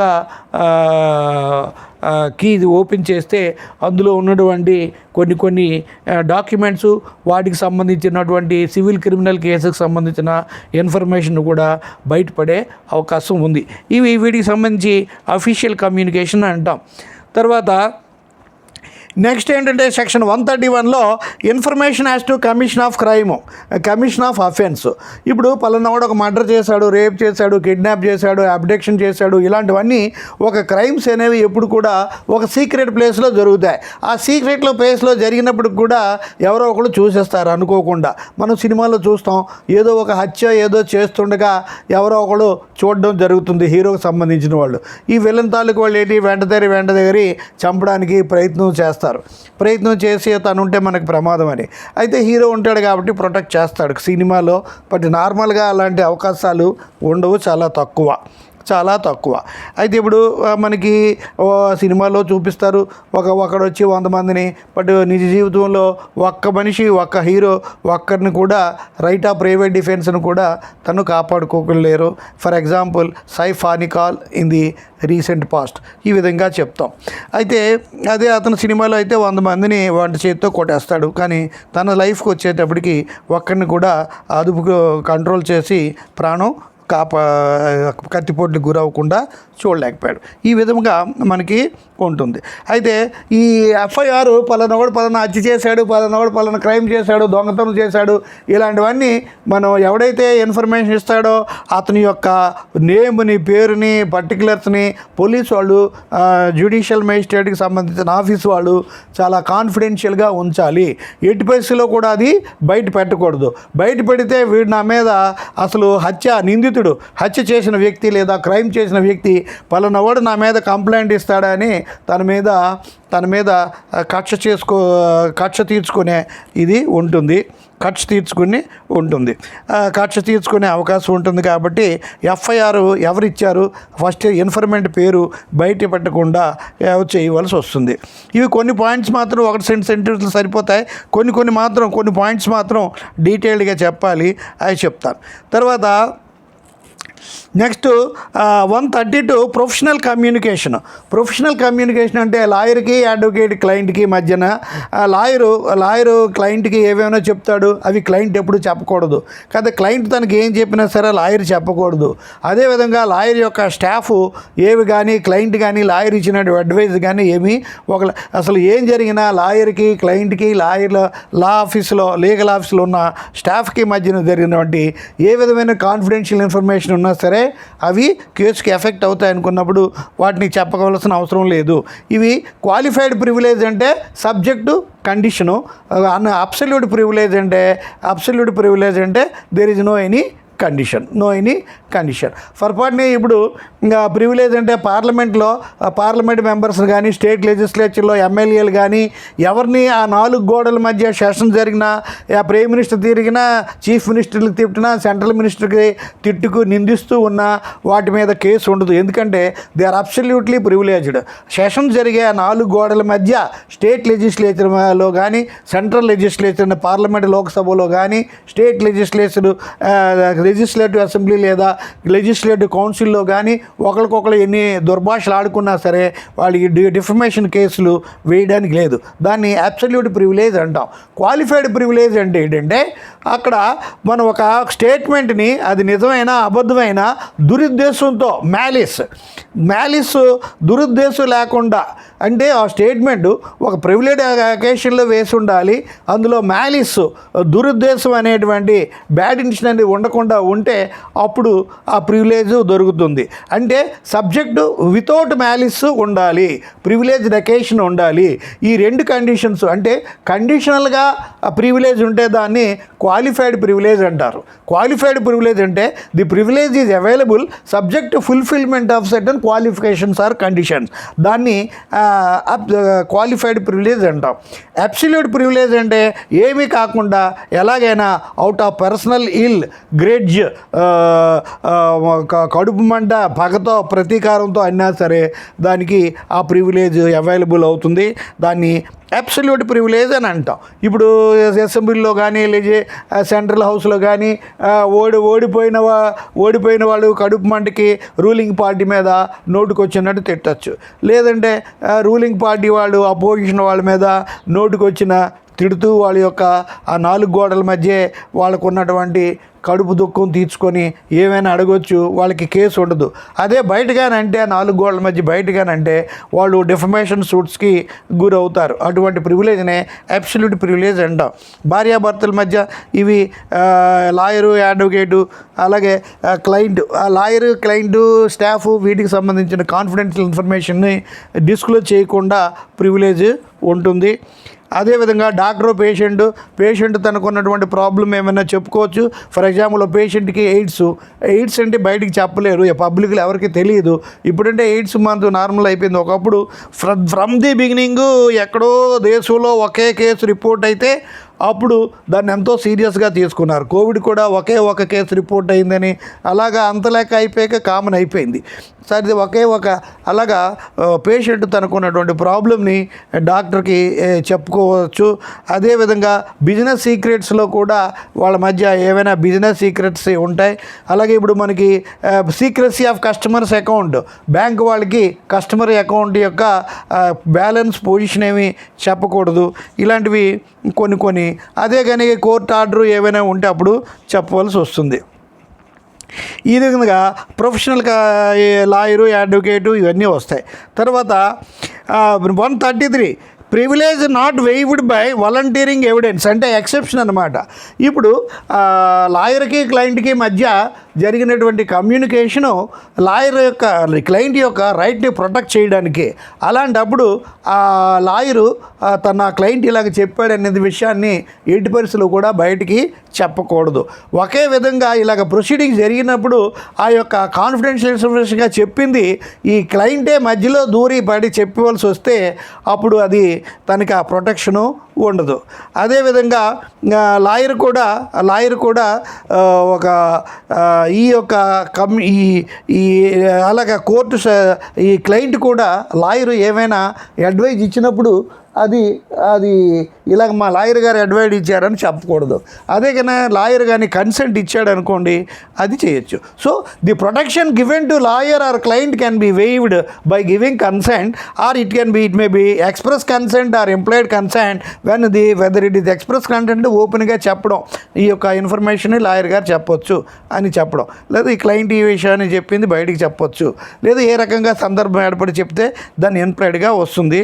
దీన్ని ఒక ఇచ్చినటువంటి ప్రివిలేజ్ వదులుకోవడాన్ని సెక్షన్ 133 చెప్తుంది. తర్వాత సెక్షన్ 134 ఏంటంటే కాన్ఫిడెన్షియల్ కమ్యూనికేషన్స్.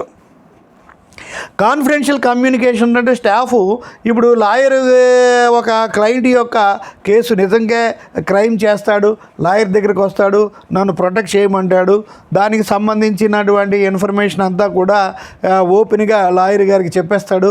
ఆ విషయం లాయర్కే తెలియడం కాకుండా ఆ స్టాఫ్కి కూడా తెలుస్తుంది. ఆ స్టాఫ్కి తెలిస్తే నువ్వు ఇలాగా ఈ నేరం నుండి బయటపడాలంటే నువ్వు ఇలా చేయాలి అలా చేయాలని కొంతమంది లాయర్లు వాళ్ళకి క్లయింట్కి టిప్స్ కూడా చెప్పొచ్చు. ఇలాగ నువ్వు చేసినట్టయితే, ఇలాగ అబద్ధం ఆడినట్టయితే నేను ప్రొటెక్ట్ చేయగలను అని ఇలాంటివి చెప్తాడు. అయితే మా లాయర్ గారు అలా చెప్పమన్నారండి, ఇలా చెప్పమన్నారండి, నన్ను సేవ్ చేయడం కదంటే అక్కడ మళ్ళీ ప్రమాదం.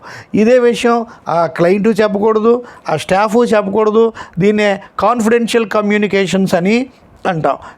ఇలాంటి కాన్ఫిడెన్షియల్ కమ్యూనికేషన్స్ అనేవి చాలా విషయాల్లో కూడా అఫీషియల్గా కూడా ఉంటాయి, ఈ కాన్ఫిడెన్షియల్ రిపోర్ట్స్ వాటికి సంబంధించి. సెక్షన్ 135 అంటే ప్రొటెక్షన్ ఆఫ్ టైటిల్ డీడ్స్. ఇక్కడ కోర్టులో పిలిచినప్పుడు, కోర్టు ప్రొసీడింగ్ జరిగినప్పుడు కొన్ని సందర్భాల్లో కొత్త నేమ్స్ వచ్చి అతని ఎవిడెన్స్కి తీసుకురమ్మండి, పిలవండి అని అంటారు కోర్టు జరిగేకంట. కొన్ని సందర్భాల్లో కొన్ని వస్తువులు, ప్రొడక్షన్ ఆఫ్ థింగ్స్ని తీసుకురమ్మంటారు, ప్రాపర్టీని తీసుకురమ్మని అడుగుతారు. అయితే ఈ కేసుల్లో బేసిక్గా లాయర్గా ఈ పార్టీ, వెటు సైడ్ పార్టీ లాయరు, అటు సైడ్ పార్టీ లాయరు, మధ్యలో క్రిమినల్ కేసు అయితే ఒకవైపు, సివిల్ అయితే ప్లెయింటిఫ్ వైపు, డిఫెండెంట్ వైపు, పిటిషనరు రెస్పాండెంట్ వైపు, అపలెంట్ రెస్పాండెంట్ వైపు ఉంటారు. అదే క్రిమినల్ కేసు అయితే ఒకవైపు పబ్లిక్ ప్రాసిక్యూటర్, ఒకవైపు డిఫెన్స్ కౌన్సిల్ విట్నెస్లు ఉంటారు. అయితే వీళ్ళ వల్ల వాళ్ళు ఎవరికి సంబంధించి వాళ్ళ కేసును సపోర్ట్ చేసుకోవడానికి ఇటువైపులా విట్నెస్లు ఉంటారు, అటువైపు విట్నెస్లు ఉంటారు. కానీ ఇలాగా చేస్తుండగా జరుగుతుండగా మధ్యలో కొత్త పేర్లు వచ్చి వాళ్ళని కూడా కోర్టుకి పిలిపించి సాక్ష్యం చెప్పించండి అని అంటారు. ఈ ప్రాసెస్లో మనం సినిమాల్లో కూడా చూస్తాం, మధ్యలో ప్రొసీడింగ్స్ మధ్యలో కొత్త వ్యక్తులు తీసుకుంటారు. అదే కాకుండా కొన్ని ప్రొడక్షన్ ఆఫ్ థింగ్స్, కొన్ని మూవబుల్ ప్రాపర్టీనైనా ఇమూవబుల్ ప్రాపర్టీనైనా తెమ్మండి చూపమండి అని చూపిస్తారు. అలాగే ఈ ప్రాసెస్లో ఒక టైటిల్ డీడ్స్ అంటే ఇమూవబుల్ ప్రాపర్టీకి సంబంధించినటువంటి టైటిల్ డీడ్స్ ఒక విట్నెస్ అంటే సాక్ష్యం చెప్పడానికి వచ్చినప్పుడు తన యొక్క ప్రాపర్టీ యొక్క టైటిల్ డీడ్స్ చూపించమనకూడదు. అదొక ప్రివిలేజ్. ఎందుకంటే తన యొక్క టైటిల్ డీడ్స్ చూపించకూడదు. తన ఓన్ ప్రాపర్టీ అయినా ప్రాపర్టీ ఓనర్ ఆఫ్ ది ప్రాపర్టీగా తనకి చూపించకూడదు. లేదంటే ఆ ప్లెడ్జీ అంటే గోల్డ్ పలానా బ్యాంకర్ ఉన్నాడు, బ్యాంకులో గోల్డ్ తనఖా పెట్టాడు. ఈ తనఖా పెట్టాడంటే బ్యాంక్ ఏంటి, గోల్డ్ వచ్చిందా లేదా, మనం అప్పు ఇచ్చామా లేదా అనేది లెక్క. కానీ వాడు అది దొంగతనమైన చేసినటువంటి గోల్డా లేకపోతే ఇంకా రకంగా ఇల్లీగల్గా సంపాదించిన గోల్డ్ అనేది బ్యాంకు అడగదు. బ్యాంకుకి ఆ విధంగా రిఫరెన్సే కానీ వస్తే ఇప్పుడు చెప్పకూడదు. అదే గవర్నమెంట్ ఆర్డర్స్ ఏవైనా వస్తే అప్పుడు బ్యాంకు చెప్పొచ్చు. అలాగే ఇండివిజువల్ వ్యక్తి తన యొక్క ప్లెడ్జీగా మూవబుల్ ప్రాపర్టీకి తన చేతిలో ఉంటే ఆ ప్రాపర్టీ డీటెయిల్స్ చెప్పుకోవడానికి లేకుండా ప్రివిలేజ్ ఉంది. అదే ఇమ్మూవబుల్ ప్రాపర్టీ ఒక ఇల్లు కానీ పొలం కానీ ఇంకేమైనా ఉంటే వాటికి సంబంధించినవి అతనికి అడగకుండా ప్రివిలేజ్ ఇవ్వాలనేటువంటి రూల్స్ ఇందులో ఉన్నాయి. తర్వాత నెక్స్ట్ ఏంటంటే ఈ 135 ఏది వచ్చిందంటే ఈ ప్రొడక్షన్ ఆఫ్ టైటిల్ డీడ్స్ అంటే మూవబుల్ కానీ ఇమూవబుల్ ప్రాపర్టీ కానీ ఒక ఓనర్ ఆఫ్ ది ప్రాపర్టీగా కూడా అవి చెప్పనవసరం లేదు. లేదా రెండు ఏంటంటే ఒక ప్లెడ్జీగా అంటే మూవబుల్ ప్రాపర్టీ తన చేతిలో ఉన్నట్టుగా ఉన్న వ్యక్తిగా కానీ చెప్పక్కర్లేదు. మార్ట్గేజ్ పలానా యొక్క ఇమూవబుల్ ప్రాపర్టీ నేను తనఖా పెట్టానని కూడా చెప్పడానికి వీల్లేదు. అయితే ఇక్కడ సపోజ్ బ్యాంకులో ప్రాపర్టీ పెట్టి లోన్ చేస్తాడు, ఇల్లు ప్రాపర్టీ చేస్తాడు. ఆ ఇల్లు అక్రమంగా సంపాదించిందే, దానికి సంబంధించిన టైటిల్ డీడ్స్ బ్యాంకులో ఉంటాయి. బ్యాంకుకి అవి వీడి ఇల్లు సొంతమా కాదా, వీడి కష్టార్జితమా లేకపోతే దొంగ వ్యాపారం చేసుకున్నాడు అనేది బ్యాంక్ అక్కర్లే. మనం ఎంత ఒప్పిస్తున్నాం, ఎటువంటి ప్రాపర్టీ ఇస్తున్నాడు సెక్యూరిటీ అనేది బ్యాంక్ చూస్తుంది. టైటిల్ డీడ్స్ అన్ని క్లియర్గా లేదో బ్యాంక్ చూస్తుంది. అదే గవర్నమెంట్ ఆర్డర్స్ ఏవైనా వస్తే అప్పుడు ఆ టైటిల్ డీడ్స్ని చేయొచ్చు. అలాగే బ్యాంక్ అయినా కావచ్చు, ఒక అథారిటీ లేకుండా ఒక ఇండివిజువల్ వ్యక్తి అయినా సరే బ్యాంక్ టైటిల్ డీడ్స్ తాకట్టు పెట్టుకొని అప్పైనా ఇవ్వచ్చు. వీటికి సంబంధించి ప్రొటెక్షన్ ఉంటుంది. దీనికి పరిస్థితులు బట్టి ఎక్సెప్షన్స్ కూడా ఉంటాయి. అయితే 135లో ఈ యొక్క ప్రాపర్టీ ఓనర్ కానీ యాజ్ ఎ ప్లెడ్జీ కానీ యాజ్ ఎ మార్ట్గేజ్ కానీ ప్రాపర్టీ యొక్క డీటెయిల్స్ చెప్పకూడదు అనేటువంటి ప్రివిలేజ్ వస్తుంది, నాన్ డిస్క్లోజరు. అదే వీటికి ఈ ప్రాపర్టీకి సంబంధించినటువంటి డీటెయిల్స్ డాక్యుమెంట్స్ అనేవి డిజిటల్ రూపంలో ఎలక్ట్రానిక్ రూపంలో కంప్యూటర్ స్టోరేజ్లో కానీ లేకపోతే రకరకాల ఇప్పుడు కంప్యూటర్లో కానీ వాట్సాప్లో కానీ ఇక రకరకాల ఎలక్ట్రానిక్ స్టోరేజ్లో కానీ ఉన్నట్టయితే వాటిని కూడా డిస్క్లోజ్ చేయకూడదు. అంటే 135కి ఇచ్చినటువంటి ప్రొటెక్షను ఫిజికల్ ఇన్స్ట్రుమెంట్స్ ద్వారా మనకి ఈజీగా తెలుస్తుంది విజిబుల్గా. అదే ఇవి ఎలక్ట్రానిక్ అప్లయన్సెస్లో ఈ యొక్క సేమ్ పాయింట్, అది జనరల్ ఇన్ఫర్మేషను, ఇది కంప్యూటర్లో స్టోరేజ్ అయిన ఇన్ఫర్మేషను. 136 ఏంటంటే ఇంక్రిమినేటింగ్ క్వశ్చన్స్. అంటే సాక్ష్యం చెప్పడానికి వచ్చినటువంటి వ్యక్తి తను ఆ క్వశ్చన్కి ఆన్సరే కానీ చెప్పవలసి వస్తే వీలైనంత వరకు తనకి ఒక క్రిమినల్ లయబిలిటీ వస్తుందని, క్రిమినల్ లయబిలిటీ ఏర్పడుతుంది అనేటువంటి ఈ హార్డ్ అండ్ ఫాస్ట్ రూల్ లేదు. ఇప్పుడు సాక్ష్యం చెప్పే వ్యక్తి తను సాక్ష్యం చెప్పడం వల్ల తనకే నేరంలో బాగా ఉన్నట్టుగా వచ్చి అతన్ని శిక్షించవచ్చు. అయితే వాడిచ్చినటువంటి స్టేట్మెంట్ని బట్టి శిక్షించడానికి లేదు. దానికి ఒక కొరాబరేటివ్ సపోర్టింగ్ ఎవిడెన్స్ని కూడా లెక్కలో తీసుకోవాలి. ఈవెన్ సపోర్టింగ్ ఎవిడెన్స్ లేకుండా జెన్యూన్ ఎవిడెన్స్ అనేటువంటి సరైన సాక్ష్యాధారాలు ఉంటే వస్తుంది. ఉదాహరణకి ఈ వచ్చిన విట్నెస్గా ఒక క్రైమ్కి సంబంధించిన అతను కూడా తనకి క్రైమ్లో బాగా ఉన్న వ్యక్తి అనుకో, చెప్పవలసి వచ్చినప్పుడు అతను వాలంటరీగా చెప్పిందై ఉండాలి. కానీ కంపల్సరిగా అతన్ని నేను చంపేస్తాము, పొడి చేస్తాము, నువ్వు చెప్పినట్టయితే నీకు శిక్ష తగ్గిస్తామని మనం ఎవిడెన్స్ యాక్ట్లో చెప్పుకున్నాం. 25, 26, 27 ఆ 3 సెక్షన్లోని సెక్షన్ 25 మనకి కమ్యూనికేషన్ టు పోలీస్ అని మనకి ఈ కొత్త యాక్ట్లో వాళ్ళని ఒక 25, 26, 27 ఈ 4 సెక్షన్స్ని ఒకే సెక్షన్లో పెట్టారు. అక్కడ 24 సెక్షన్, ఇక్కడ 22 అయింది. ఈ విధంగా మనము చెప్తాం. అంటే ఇన్క్రిమినేటింగ్ క్వశ్చన్స్, సాక్ష్యం చెప్పడానికి వచ్చినటువంటి వ్యక్తి తనకి క్వశ్చన్స్ వేసినప్పుడు ఏ క్వశ్చన్స్ వేయాలి, ఏ క్వశ్చన్స్ వేయకూడదు, ఆ క్వశ్చన్సే కానీ వేస్తే అతనికి కూడా శిక్షార్హుడు అవుతాడా అంటే అప్పుడు ఆ క్వశ్చన్స్ వేయొచ్చు. వేస్తే అతను ఆన్సర్స్ చెప్పడం వల్ల తనకి శిక్ష పడినా సరే అది ఆ ఎవిడెన్స్ వ్యాలిడ్ అవుతుంది. కానీ అయితే దానికి కొన్ని కండిషన్ ఏంటంటే అతను సుయోమోటుగా చెప్పాలి, కానీ అతని ఇండ్యూస్మెంట్ కానీ, క్వశ్చనబుల్ కానీ, అన్ఇన్ఫ్లుయెన్స్ కానీ, ఏ విధమైన ఫ్లా ఇన్ కన్సెంట్తో ఇన్సిస్ట్ చేసి ఇన్స్టిగేట్ చేసి అతన్ని చేయడానికి లేదు. ఇది సెక్షన్ 137. సెక్షన్ 138కి వచ్చేసరికి ఏమిటంటే మనకి అకంప్లిస్ విట్నెస్ అంటాం. ఇప్పుడు మనము చెప్పాము ఇది కాంపిటెన్స్ ఆఫ్ విట్నెస్లోకే వస్తుంది. సెక్షన్ 138 కాంపిటెన్స్ ఆఫ్ విట్నెస్లోని మనం చెప్పుకుంటాం. సెక్షన్ 138 ఏంటంటే అకంప్లిస్ అంటే ఏంటంటే partner of the crime, associate of crime. అంటే అసోసియేట్ ఆఫ్ క్రైమ్ ఇద్దరు కానీ అంతకంటే ఎక్కువ మంది వ్యక్తులు కలిసి ఒక క్రైమ్ చేసినట్టయితే దాన్ని వాళ్ళని జాయింట్ క్రిమినల్స్ అంటారు, లేదా వాళ్ళని జాయింట్ క్రిమినల్స్ అంటారు. వాళ్ళకు ఉన్న లయబిలిటీని జాయింట్ లయబిలిటీ లేదా జాయింట్ కన్స్ట్రక్టివ్ లయబిలిటీ అంటాం. ఇది section 34 Indian evidence IPC 30th Code 149లో చెప్తాం. 5 కంటే ఎక్కువ, 5 కానీ అంతకంటే ఎక్కువ మంది ఉంటే సెక్షన్ 149. 302 రెడ్ విత్ 34 అంటే 2 కంటే ఎక్కువ, 2 నుండి 4 ఉంటారు అఫెండర్సు. 149 అయితే 5 కానీ అంతకంటే ఎక్కువ మందికి, 5 కంటే ఎక్కువ మంది ఉంటే 149 చెప్తాం. ఈ విధంగా అకంప్లిస్ అంటే partner of crime. Partner of crime అంటే ఈ వచ్చినటువంటి సాక్షి క్రిమినల్ కేసు అనుకోండి, అతనికి కూడా అతను చెప్పే సాక్ష్యం వల్ల పనిష్మెంట్ అతనికి కూడా వర్తిస్తుంది అనుకున్నప్పుడు అప్పుడు ఆ ఎవిడెన్స్ను కూడా లెక్కలోకి తీసుకుంటాం. అయితే అతడు సుయోమోటివ్గా వాలంటరీగా చెప్పాలి తప్ప ఏ విధమైన flaws in consent, undue influence, coercion ఇలాంటివన్నీ చెప్పకూడదు. సెక్షన్ 24 ఎవిడెన్స్ యాక్టు, ఇప్పుడు సెక్షన్ 22 భారతీయ సాక్ష్య అధినియం ప్రకారం ఇండ్యూస్మెంటు, ఇంకా వేరే విధంగా అతన్ని వేదో రకంగా ఆశ చూపించి ఆడవాటి ఎవిడెన్సు పనికిరాదు, నాట్ రిలవెంట్ అని కూడా నేను ప్రీవియస్ క్లాస్లో చెప్పాను. 138. నెక్స్ట్ లాస్ట్ సెక్షన్ ఏంటంటే సెక్షన్ 139. ఈ 139 సెక్షన్ ఏంటంటే నెంబర్ ఆఫ్ విట్నెసెస్. ఇప్పుడు కోర్టులో సాక్ష్యం చెప్పడానికి సివిల్ కేసు అయినా క్రిమినల్ కేసు అయినా ఎంతమంది సాక్షులు ఉండాలి, ఎంతమంది విట్నెసెస్లు ఉండాలి, ఎంతమంది సాక్షులు ఉండాలి, ఎంతమంది విట్నెసెస్లు ఉండాలి అనేటువంటి హార్డ్ అండ్ ఫాస్ట్ రూల్ లేదు. ఈవెన్ ఒక్క సాక్షి అయినా ఉండొచ్చు, 10 మంది ఉండొచ్చు, 100 మంది ఉండొచ్చు. ఈవెన్ ఒక్క సాక్షి ఉన్నా చాలు. పలానా minimum number, maximum number of సాక్షులు ఏ సివిల్ కేసుకైనా క్రిమినల్ కేసుకైనా ఉండాలని అప్పుడు ఎవిడెన్స్ యాక్ట్ కానీ ఇప్పుడు భారతీయ సాక్ష్య అధినియం కానీ లేదు. Sole witness evidence given by only 1 witness బట్టి కన్విక్షన్స్, కేసులు డిసైడ్ చేసిన సందర్భాలు సుప్రీంకోర్టు ఎన్నో కేసులు డిసైడ్ చేసింది. కాబట్టి ఈ సెక్షను 139. ఇప్పుడుతో ఈ టాపిక్ ఓవరాల్గా మీకు చెప్పాను.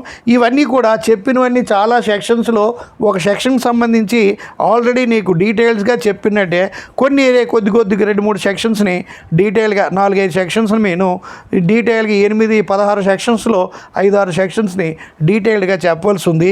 ఆ డీటెయిల్డ్గా ఏం చెప్పాలన్నది మనం చెప్పుకుంటాం. సెక్షన్ 124ని డీటెయిల్గా చెప్తాం. Who can testify. సెక్షన్ 124 అంటే who can testify, who is the competence, who is competent to give evidence, who can testify అంటే ఎవరు సాక్ష్యం చెప్పచ్చు. Who is qualified to testify అంటే ఇప్పుడు ఇండియన్ కాంట్రాక్ట్ యాక్ట్ సెక్షన్ 11, 12 ప్రకారం మేజర్ అయ్యేవాడు ఒక కాంట్రాక్ట్కి ఎంటర్ అవ్వాలంటే మేజర్ అవ్వాలి, సౌండ్ మైండ్ అయి ఉండాలి అని చెప్తాం. కానీ ఈ major, sound mind, unsound minded person, major కాని వాళ్ళు నార్మల్గా వాళ్ళ యొక్క స్టేట్మెంట్స్ని లెక్కలోకి తీసుకోకపోయినప్పటికి కూడా ఎవిడెన్స్ లాలో మాత్రం వాళ్ళ యొక్క ఎవిడెన్స్ని లెక్కలోకి తీసుకోవచ్చు. అంటే ఈవెన్ మైనర్స్ కూడా, అన్సౌండెడ్ పర్సన్ కూడా మనకి వాళ్ళ యొక్క క్వశ్చన్స్, సాక్ష్యం చెప్పేటప్పుడు వాళ్ళ క్వశ్చన్స్ని అర్థం చేసుకొని వాటికి తగిన ఆన్సర్లు చెప్పగలిగి వాళ్ళు చెప్పినటువంటి ఆన్సర్లు కేసుని జడ్జిమెంట్ ఇవ్వడానికి సహకరిస్తుంది, ఉపయోగపడుతుంది అనుకున్నప్పుడు వాళ్ళని చేయొచ్చు. ఈ రకంగా 5 రకాల కేసులు ఉన్నాయి. ఒక 5 రకాల ఒకటి చిల్డ్రన్, అంటే చిల్డ్రన్ ఆఫ్ టెండర్ ఇయర్స్, చిన్నపిల్లలు సాక్ష్యం ఎంతవరకు రిలవెంటు. తర్వాత టూ ఓల్డ్, బాగా ముసలైపోయిన వాళ్ళు ఎంతవరకు. తర్వాత 3 ఒక భయంకరమైన డిసీజ్తో బాధపడిపోయిన వాళ్ళు ఇచ్చే ఎవిడెన్సు. డెఫ్ అండ్ డంబ్, చెవిటి మోగ, వాళ్ళ ఎవిడెన్స్ ఎంతవరకు కరెక్టు. ఇంకా నెంబర్ 5 ఎనీ అదర్ రీజను.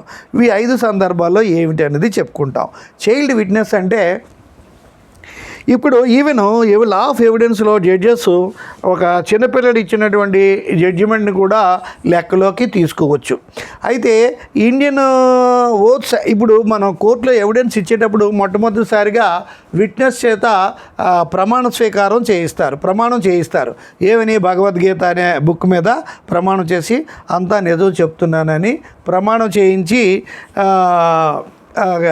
సాక్ష్యం చెప్పిస్తారు. అయితే Indian oaths act 1873, amended act Indian oaths act 1969 ఈ సెక్షన్ 5 ప్రావిజో ప్రకారం, సెక్షన్ 5 ప్రావిజో ప్రకారం 12 సంవత్సరాల లోపు పిల్లలు సాక్ష్యం చెప్పకుండా ప్రమాణం చేయకుండా సాక్ష్యం చెప్పచ్చు. 12 సంవత్సరాల లోపు అయితే. 12 సంవత్సరాలు దాటిన పిల్లలు సాక్ష్యం చెప్పేటప్పుడు భగవద్గీత మీద ప్రమాణం చేసి చెప్పొచ్చు అని చెప్పింది. అలాగా చాలా కేసెస్లో చిన్నపిల్లలు చెప్పినటువంటి సాక్ష్యాన్ని బట్టి మనకి కేసుని నిందితుల్ని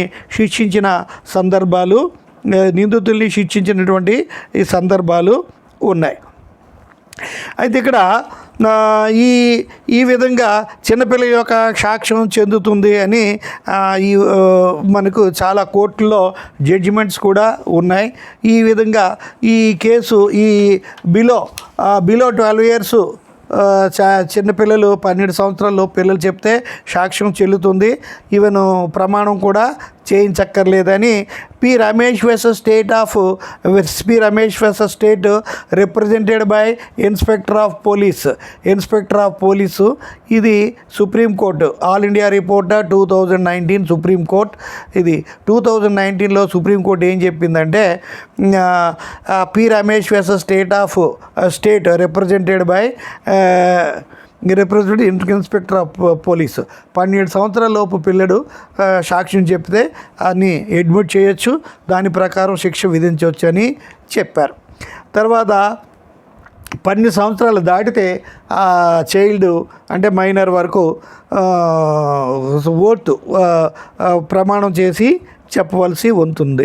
తర్వాత ఇలాగే ఇంకో కేసు ఉంది, Datta Ramarao Shakari versus state of Maharashtra. ఈ కేసులో ఇక్కడ కోర్టు ఏం చెప్పిందంటే, సుప్రీంకోర్టు 1997లో child witnesses are entitled to competent to depose. వాళ్ళు చైల్డ్ విట్నెసెస్ వాళ్ళు సాక్ష్యం చెప్పొచ్చు అని చెప్పాం. మనకి ప్రాక్టికల్గా అలాగే ఇప్పుడు మైనర్ గర్ల్ని సమన్ చేస్తారు. ఒక మైనర్ గర్ల్ ఇది ఏంటంటే మీను శర్మ వర్సెస్ స్టేట్. ఈ కేసులో ఢిల్లీ హైకోర్టు ఏం చెప్పిందంటే, ఒక మైనర్ గర్ల్కి సాక్ష్యం చెప్పమని సమ్మన్స్ ఇవ్వడాన్ని జస్టిఫైడే.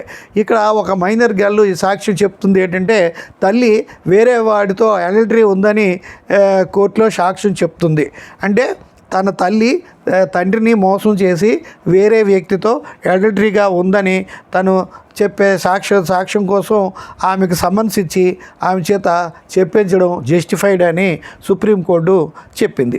ఈ విధంగా ఈ చిన్నపిల్లలు చెప్పినటువంటి సాక్ష్యాన్ని మనము లెక్కలోకి తీసుకుంటాం, లెక్కలో తీసుకోవచ్చని ఈ ఫస్ట్ పాయింట్ అయిపోయింది. సెకండ్ పాయింట్ ఏంటంటే బాగా ముసలైపోతారు, too old or extreme old age. అంటే వయసు పెరిగిన కొలది కూడా వయసు పెరుగుతున్న కొలది చేతిలో మార్పులు వస్తాయి. కొన్నాళ్ళకి చెవుడు వస్తుంది, కొన్నాళ్ళకి కంటి చూపు పోతుంది, కొన్నాళ్ళకి మెమరీ పవర్ తగ్గిపోతుంది. రిఫ్రెషింగ్ మెమరీ అని మీకు ఒక టాపిక్ ఉంది, అది ఆ పాయింట్ నేను ఇంకా చెప్పలేదు. జనరల్ అంతకుముందు చెప్పిన 3 లెక్చర్స్ బిఎల్ వాళ్ళకి చెప్పిన క్లాసులు అన్నీ చెప్పాను, కానీ ఇక్కడ రిఫ్రెషింగ్ మెమరీ తర్వాత ఎక్స్పర్ట్ ఒపీనియన్ ఇవన్నీ కూడా మేము చెప్పాల్సి ఉంది. అయితే ఒక బాగా వయసు పెరిగినటువంటి వ్యక్తికి జ్ఞాపకం నశిస్తుంది. తర్వాత అతను గుర్తుండకపోతే అతని దగ్గర చెప్పాలి. అవసరమైతే రిఫ్రెషింగ్ మెమరీ గ్రౌండ్ మీద అతనికి కొంత టైం ఇచ్చి గుర్తు తెచ్చుకొని కూడా చెప్పొచ్చు. కాబట్టి అతనికి సఫిషియెంట్ టైం ఇచ్చినా తను రిఫ్రెషింగ్ మెమరీ మళ్ళీ గుర్తు తెచ్చుకొని సాక్ష్యం కానీ ఎంత ముసలి వాళ్ళైనా సరే ఏజ్తో సంబంధం లేకుండా వాళ్ళకి చెప్పే క్వశ్చన్స్ని ఆ చిన్నపిల్లలకి చేసేటప్పుడు వాయర్ డైర్ టెస్ట్ అని ఉంటుంది. వాళ్ళకి కొన్ని రేషనల్ క్వశ్చన్స్ వేస్తారు. ఏంటి మీ నాన్నగారు ఏం చేస్తారు, మీ అమ్మగారు ఏం చేస్తారు, నువ్వు ఎక్కడ చదువుకుంటున్నావు, నీకు ఎవరెవరు ఫ్రెండ్స్ ఉన్నారు, ఇలాగా రేషనల్ క్వశ్చన్స్ అన్నీ వేస్తారు. ఆ క్వశ్చన్స్ అన్నిటికీ కూడా బాగా స్పందించినట్టయితే దట్ చైల్డ్ ఈజ్ కాంపిటెంట్ అని చెప్తాం. ఇక్కడ టూ ఓల్డ్ అనేటప్పటికి బాగా ముసలైపోయినా సరే, కొంతమంది ఎక్కువ ఏజ్ అయినా సరే బాగానే ఉంటారు, ఫిట్గానే ఉంటారు. కొంతమంది తక్కువ ఏజ్లో కూడా ముసలైపోయినట్టుగా ఉంటారు, మన పబ్లిక్లో చూస్తాం. కొంతమంది తక్కువ ఏజ్ వాళ్ళు కూడా మెమరీ పవర్ పోతుంది, కొంతమంది ఎక్కువ ఏజ్ అయినా సరే మెమరీ పవర్ పోతుంది. కానీ బాగా బికాజ్ ఆఫ్ ది రీజన్ 90 ఏళ్ళు అయిపోయి, 80 ఏళ్ళు అయిపోయి, 100 ఏళ్ళు అయిపోయి తన్ని మనం పనికిరాడాన్ని తీసేయడానికి వీల్లేదు. వాళ్ళని టెస్ట్ చేసి, కోర్టు వాళ్ళని టెస్ట్ చేసి వాళ్ళు చెప్పినటువంటి క్వశ్చన్కి కరెక్ట్గా సమాధానం చెప్పగలుగుతున్నారు. వాళ్ళు చెప్పేటువంటి ఆన్సర్స్ ఈ కోర్టులో కేసు డిసైడ్ చేయడానికి పనికొస్తుందంటే టూ ఓల్డ్ బాగా ముసలి వాళ్ళు ఇచ్చినటువంటి జడ్జిమెంట్ని కూడా మనం వాళ్ళ సాక్ష్యాన్ని కూడా మనం లెక్కలోకి తీసుకోవడం జరుగుతుంది. ఇది second point. Third point disease, suffering from some disease. కొన్ని భయంకరమైనటువంటి బాగా గట్టి డిసీజెస్ అంటే ఏదైనా ఉండొచ్చు.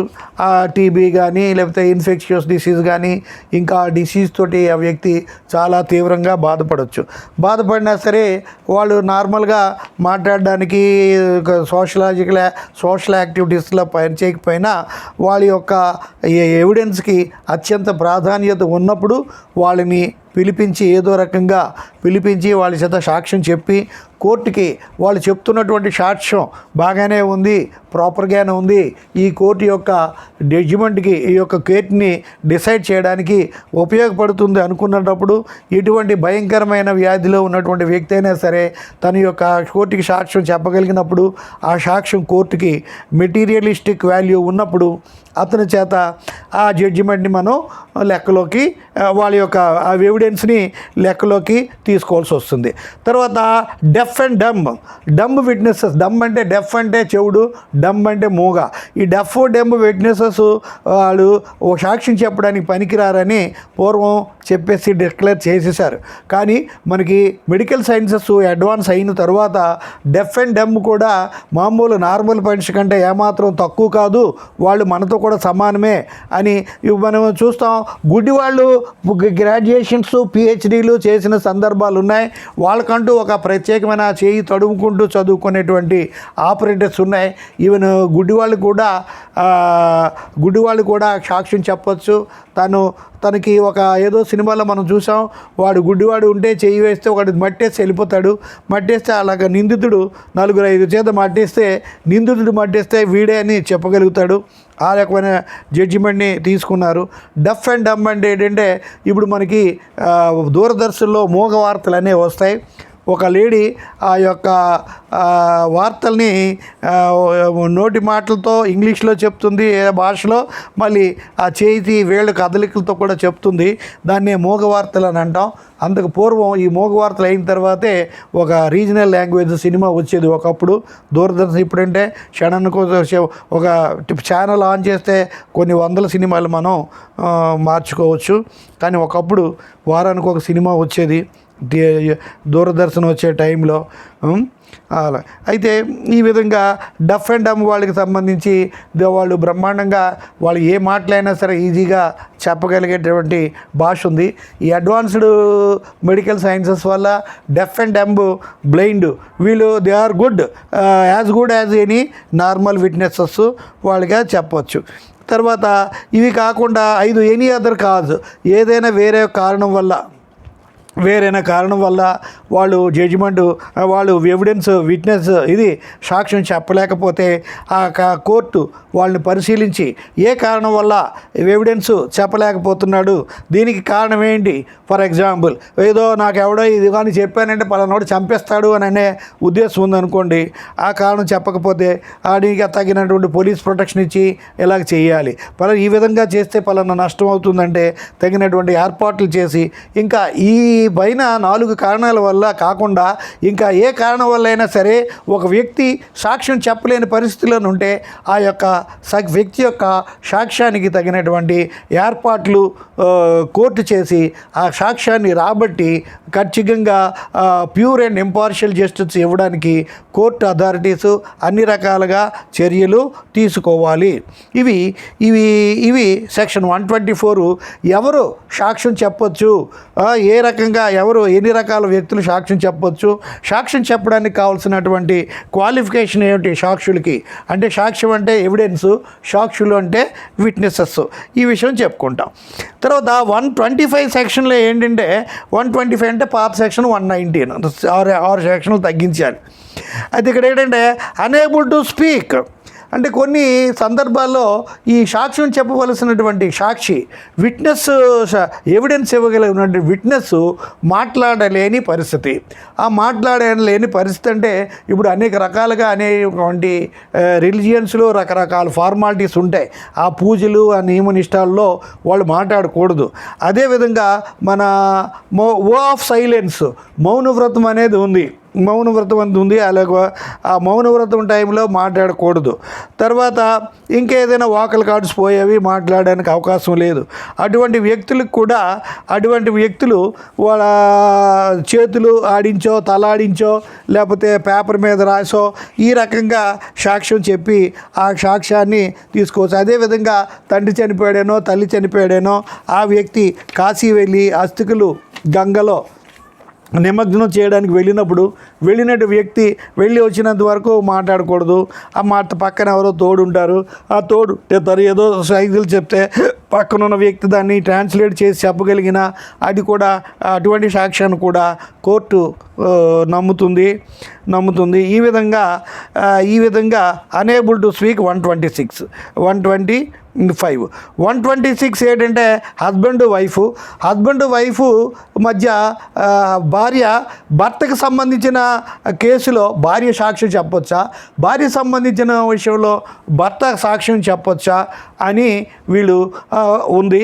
అయితే భార్యాభర్తలకు సంబంధించి 3 రకాల సీజన్స్ ఉన్నాయి.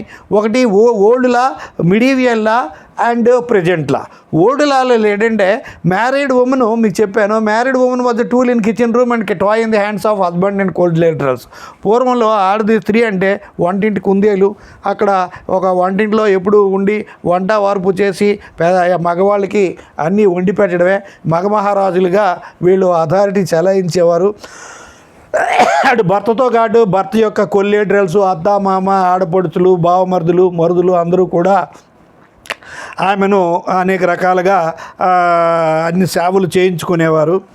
అందుచేత భార్యకంటూ ఒక ఇండిపెండెంట్ స్టేటస్ లేదు. తల్లి చాటు బిడ్డలాగా భర్త చాటు భర్త చాటు ఒక స్త్రీయే. అయితే భార్యాభర్తలు ఒకటే. భార్య మీద కేసు వేయాలంటే భర్త ద్వారా వేయాలి, భార్య కేసు వేయాలంటే భర్త ద్వారా వేయాలి. హస్బెండ్ అండ్ వైఫ్ ఒకటినంటే సేమ్. ఏ విధమైన సివిల్ క్రిమినల్ కేసులు ఒకరి మీద ఒకరు వేసుకోకూడదని ఉండేది ఫస్ట్.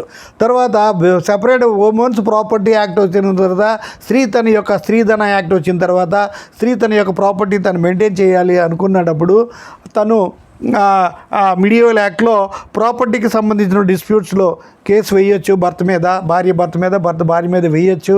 అంతేగాని క్రిమినల్ అఫెన్స్, అసాల్టు, రాంగ్ఫుల్ కన్ఫైన్మెంట్ అనే క్రిమినల్ కేసులు అనేవి వేయకూడదు అనేది మిడియవల్ పొజిషన్. ప్రజెంట్ పొజిషన్ ఏంటంటే హస్బెండ్ వైఫ్ ఇద్దరు ఇండిపెండెంట్, భర్త భార్య మీద ఏ విధమైన కేసు అయినా వేయచ్చు. కాబట్టి husband is competent to give evidence against wife is competent to give evidence against husband భర్త కేసు విషయంలో భార్య సాక్ష్యం చెప్పకూడదు అని కానీ, భార్య కేసు విషయంలో భర్త సాక్ష్యం చెప్పకూడదు అనేటువంటిది ఉండదు. అంటే వీటికి సంబంధించిన భర్త యొక్క సాక్ష్యంలో వేరే వాళ్ళ యొక్క ఇంట్రెస్ట్ ప్రొటెక్ట్ అవుతుంది అనుకున్నప్పుడు కొన్ని రిస్ట్రిక్షన్స్ ఉంటాయి. ఫర్ ఎగ్జాంపుల్, భర్త ఒక హత్య చేశాడనేటువంటి అభియోగం, రేప్ చేశాడనేటువంటి అభియోగం ఉంది. అతడు ఎలిబి క్లెయిమ్ చేస్తాడు. నేను అక్కడ లేడు అని. లేదండి మా ఇంట్లోనే నిద్రపోయారు, మేమిద్దరు ఒకే గదిలో ఉన్నామని భార్య చెప్తే ఆ కోర్టు ఎంతవరకు నమ్ముతుంది ఏమిటనేది అక్కడ పరిస్థితులు బట్టి ఆధారపడి ఉంటుంది. అలాంటివి ఫ్యామిలీ మెంబర్స్ ఎప్పుడైనా నిజంగా హత్య చేసినా సరే వాళ్ళు చెయ్యలేదనే చెప్తారు. కాబట్టి వాళ్ళ యొక్క ఎవిడెన్స్ను తీసుకోవడానికి వీల్లేదు. ఈ విధంగా దీనికి సంబంధించి ఈ విధంగా మనం ఈ husband and wife relation competence section 126. Next section 127లో ఏం చెప్పుకుంటామంటే జ్యుడిషియల్ ప్రివిలేజ్ అంటే ఈ జ్యుడిషియల్ ప్రివిలేజ్ ఎవరెవరికి వస్తుందంటే లాయర్లకి, జడ్జెస్, లాయర్సు, తర్వాత అడ్వకేట్ ఆఫీసు స్టాఫు, వీళ్ళందరికీ ఇది సంబంధించి. జ్యుడిషియల్ ప్రివిలేజ్ అంటే లాయర్ గారు క్లయింట్ని ఏదైనా చేసి కష్టపడి ప్రొటెక్ట్ చేయాలని లాయర్ చూస్తాడు కనుక లాయర్కి క్లయింట్కి మధ్య అనేకమైనటువంటి విషయాలు ఒకవేళ క్లయింట్ వచ్చి లాయర్ గారు నేనే చంపేశాను, చంపాలని లేదండి, ఇలాగ అన్నాను, అలా అయిపోయింది, చచ్చిపోయాడు అని అంటాడు. కానీ ఆ విషయం ఎలా చెప్పినా తెలిసినా చెప్పినా హత్యే. కానీ నేను ఇలా ప్రొటెక్ట్ చేయాలంటే నువ్వు ఇలా చెయ్యు అలా చేయని లాయర్ చెప్తాడు. అలాగా సో నిజంగా ఎన్నో కేసుల్లో నిజంగా నేరాలు చేసేవాళ్ళు లాయర్ యొక్క ఎఫర్ట్స్తో శిక్షను తప్పించుకునే వాళ్ళు ఎంతోమంది ఉన్నారు. అయినప్పుడు కూడా నోటోరియస్ క్రిమినల్ అయినా సరే అతను తప్పు చేశాడని తెలిసి కూడా అతనికి ఎవరో ఒక డిఫెన్స్ లాయర్ ఉంటారు. ఎందుకంటే ప్రిన్సిపల్స్ ఆఫ్ న్యాచురల్ జస్టిస్ ప్రకారం no one can be condemned unheard. ఎవడైనా ఈవెన్ కసబ్ విషయంలో కూడా పార్లమెంట్ని పేల్చబోయే కసబ్ దొరికి అతను చేశాడని తెలిసినా కూడా నేను ఈ తప్పు చేయలేదని వాదించే ఒక లాయర్ అంటూ ఉంటాడు. అందువల్ల కొన్ని పచ్చి కేసులు, దుర్మార్గమైనటువంటి కేసుల్ని, క్రిమినల్ కేసుల్ని యాక్సెప్ట్ చేసి వాళ్ళు తప్పించడానికి వచ్చినటువంటి పెద్ద లీడింగ్ లాయర్లు కూడా పబ్లిక్ విషయంలో చులకనైన సందర్భాలు ఉన్నాయి. వాడికి ఆ డబ్బు ఇచ్చేస్తే చాలరా, రోడ్డు మీద మర్డర్ చేసినా, రోడ్డు మీద రేప్ చేసినా తప్పించేస్తాడు అనేటువంటి ఉంది. మనకి ఇక్కడ సరైనోడు సినిమాలో రాజీవ్ కనకాల రోల్ అలాంటిదే. అక్కడ అల్లు అర్జున్ లాంటి హీరో ఉన్నాడు కాబట్టి అతనికి సరైనటువంటి గుణపాఠం చెప్తాడు. కానీ పబ్లిక్లో, జనరల్ లైఫ్లో అది కుదరదు. అయినా సరే కొంతమంది పబ్లిక్లో కూడా కొంతమంది గ్రేట్ లాయర్స్, క్రిమినల్ లాయర్స్ కూడా పబ్లిక్లో అప్రదిష్ట పాలైపోయిన సందర్భాలు కూడా చరిత్రలో ఉన్నాయి. సో ఈ విధంగా మనకి జ్యుడిషియల్ ప్రివిలేజ్ అంటే లాయరు ఒక క్లయింట్ తనకు చెప్పింది లాయర్ ఎప్పుడు బయటికి చెప్పకూడదు. అదే లాయర్ గారు ఏమైనా అడ్వైజ్ ఇస్తే ఆ విషయం చెప్పకూడదు. ఇప్పుడు కోర్టు స్టాఫ్ ఇలా లాయర్ గారి దగ్గర ప్లేటర్ గుమస్తాలు ఉంటారు కదా, వాళ్ళు ఈ టైపింగ్ చేసేవాళ్ళు, అవి చేసేవాళ్ళు, ఇవి చేసేవాళ్ళు, వాళ్ళకు కూడా కేసులు ఉంటాయి. వాళ్ళు రాసినప్పుడు కొన్ని డాక్యుమెంట్స్ రాస్తారు. ఈ విషయాలు వాళ్ళు చెప్పకూడదు. అయితే లాయర్ గారు నాకు ఇలా చెప్పమన్నారని విషయం బయటికి చెప్పకూడదు. క్లయింట్ నాకు ఇలా విషయాలు చెప్పాడనేది లాయర్ చెప్పకూడదు.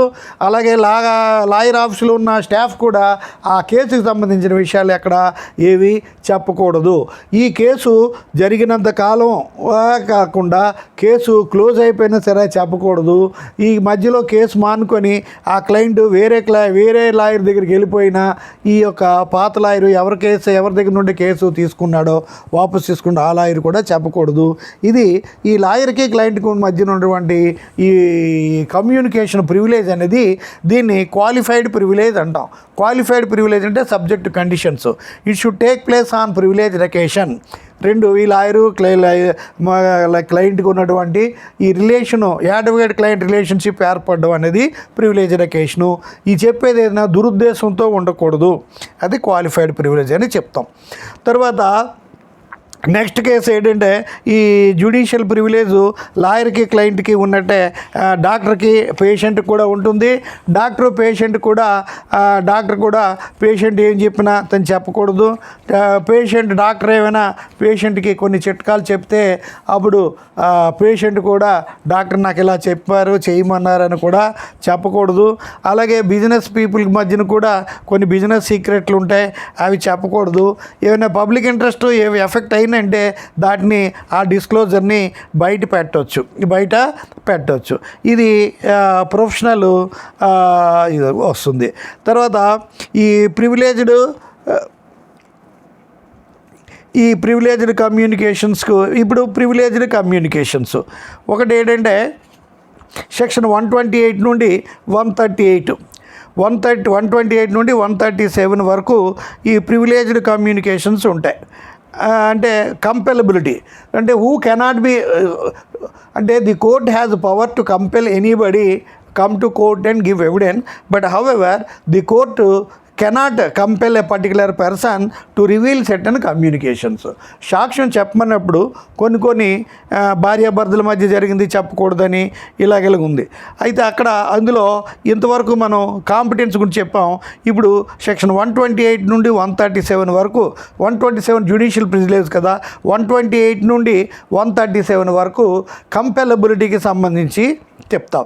కంపెలబిలిటీ అంటే సావరిన్స్ వాళ్ళని, అంబాసిడర్స్ వాళ్ళని కంపెల్ చేయకూడదు. జడ్జెస్ వాళ్ళని కంపెల్ చేసిన సుపీరియర్ అథారిటీ యొక్క పెర్మిషన్ ఉండాలి.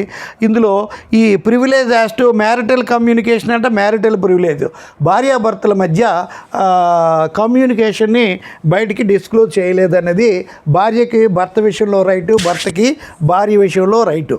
భార్యాభర్తలు 4 గోడల మధ్య ఏమైనా మాట్లాడవచ్చు, ఏమైనా చేయొచ్చు. వాటికి సంబంధించిన విషయాల్ని భార్యాభర్త ఎట్టి పరిస్థితుల్లో బయట పెట్టకూడదు. ఏదైనా ఒక కమ్యూనికేషను ఇద్దరి మధ్యలో ఉంటే అది నాట్ పబ్లిష్డ్, కానీ మూడో వ్యక్తికి వెళ్తే ఇట్ ఈజ్ పబ్లిష్డ్ కింద లెక్క. అంటే so long as the communication between husband and wife is confined to these 2 persons, that enjoys privilege. When once it is brought to the notice of third person, the privilege cannot be enjoyed అని supreme court అల్టిమేట్గా TJ పొన్నన్ versus MC వర్గీష్ అనే కేసులో చెప్తుంది. అయితే భార్యాభర్తల విషయంలో ఏంటంటే TJ పొన్నన్ versus MC వర్గీష్ ఈ కేసులో టీజే పొన్నను టీజీ పొన్నన్ అని ఒక రతి అనే అమ్మాయి వర్గీష్ టీజే పొన్నన్ అనే అతన్ని పెళ్లి చేసుకుంటారు. ఎంసీ వర్గీషు మామగారు. అంటే రతి అనే అమ్మాయి పొన్నన్ అనే అబ్బాయిని పెళ్లి చేసుకుంటుంది. పెళ్ళి అయిన తర్వాత కొద్ది రోజులకి భర్త భార్యకి కొన్ని లెటర్లు రాస్తూ మీ నాన్న ఇలాంటోడు అలాంటోడు అని కొన్ని తిట్లు చేవాట్లు పెడుతూ ఒక లెటర్స్లో రాస్తాడు. ఆమె తల్లికి కూతురికి ఏంటంటే తండ్రి మీద ప్రేమ కదా, డాడీ మీరు రాసినటువంటి మీరు ఇలాంటోడు అలాంటోడు అని మీ అల్లుడు గారు ఇలా తిడుతూ రాస్తున్నారని తండ్రికి చెప్తుంది. అంటే ఏంటంటే అసలు బేసిక్గా పబ్లికేషన్ అంటే ఏంటి, ఒక ఇన్ఫర్మేషన్ అనేది మూడో వ్యక్తికి వెళ్తే అది పబ్లిష్ అయినట్టే లెక్క, అది డిఫమేషన్ కింద లెక్క. అయితే ఈ భార్యాభర్తల మధ్యది పబ్లిష్ అయింది, అది డిఫమేషన్ అయిందని అతను మామయ్య గారు కేసు వేస్తారు. కేసు వేస్తే అప్పుడు ట్రయల్ కోర్టులో ఏం చెప్తాడంటే, మేజిస్ట్రేట్ కోర్టులో భార్యాభర్తల మధ్య జరిగేది ఏది కూడా బయటికి చెప్పడానికి లేదు. ఈ భారతీయ సాక్ష్యాధినియం 128 ప్రకారం లేదా భారతీయ ఇండియన్ ఎవిడెన్స్ యాక్ట్ 122 ప్రకారం వీటిని ఈ యొక్క కేసుని లెక్కలోకి తీసుకోకూడదు అంటే మేజిస్ట్రేట్ కోర్టులో కేసు కొట్టేస్తారు. తర్వాత హైకోర్టుకి వెళితే హైకోర్టు లైబుల్ అంటుంది. తర్వాత మళ్ళీ సుప్రీంకోర్టుకి వెళ్తే సుప్రీంకోర్టులో కూడా ఏం చెప్తారంటే, భార్య ఈ లోవర్ కోర్టు హైకోర్టు వరకును ఎవరు అబ్బాయే ఈ ప్రివిలేజ్డ్ కమ్యూనికేషన్ని గ్రౌండ్ మీద శిక్ష తప్పించుకుంటాడు. కానీ ఈ సుప్రీంకోర్టు ఏం చెప్తుందంటే, ఒక భార్యాభర్త వాళ్ళ యొక్క కాన్ఫిడెన్షియల్ ఇన్ఫర్మేషను వాళ్ళు కాన్ఫిడెన్షియల్గా ఉంచుకోవాలి అనుకున్నంత వరకే అది కాన్ఫిడెన్షియల్. అది కాన్ఫిడెన్షియల్గా కాకుండా బట్టపైలు చేస్తున్నప్పుడు అది కాన్ఫిడెన్షియల్ కింద అవ్వదు, అది పబ్లికేషన్ కింద అవుతుంది, ఇది డిఫమేటరీ అవుతుంది. కాబట్టి మామగారు వేసిన కేసు అల్లుడు సమాధానం చెప్పాలి, శిక్షార్హుడని సుప్రీంకోర్టు చెప్తుంది అన్నమాట. అది అల్టిమేట్గా supreme court communication between husband and wife వాళ్ళు ఎట్టి పరిస్థితిలో మూడో వ్యక్తికి తెలియకుండా ఉన్నంత వరకే అది కమ్యూనికేషను. వాళ్ళంతటి వాళ్ళు కన్సెంట్ ఇచ్చి బయట పెడితే ఈ కమ్యూనికేషనల్ మ్యారిటల్ ప్రివిలేజ్ అనేది ఎఫెక్ట్ కాదని వర్గీష్ వెసెస్ టీజే పన్నన్ లేదా టీజే పన్నన్ వెసెస్ ఎంసీ వర్గీష్ అని ఈ కేసులో సుప్రీంకోర్టు ఫైనల్ జడ్జిమెంటు ఇవ్వడం జరిగింది. ఇది 128. 129 ఎఫ్ఐఆర్స్ ఆఫ్ స్టేట్ చెప్పాను, 130 అఫీషియల్ కమ్యూనికేషన్ కూడా చెప్పాను, 131 information as to commission of offence. ఎందుకంటే మన పలానా దగ్గర హత్య జరిగింది, పలానా దగ్గర రేప్ జరిగింది, ఇలాంటి విషయాలు మనం చెప్పినప్పుడు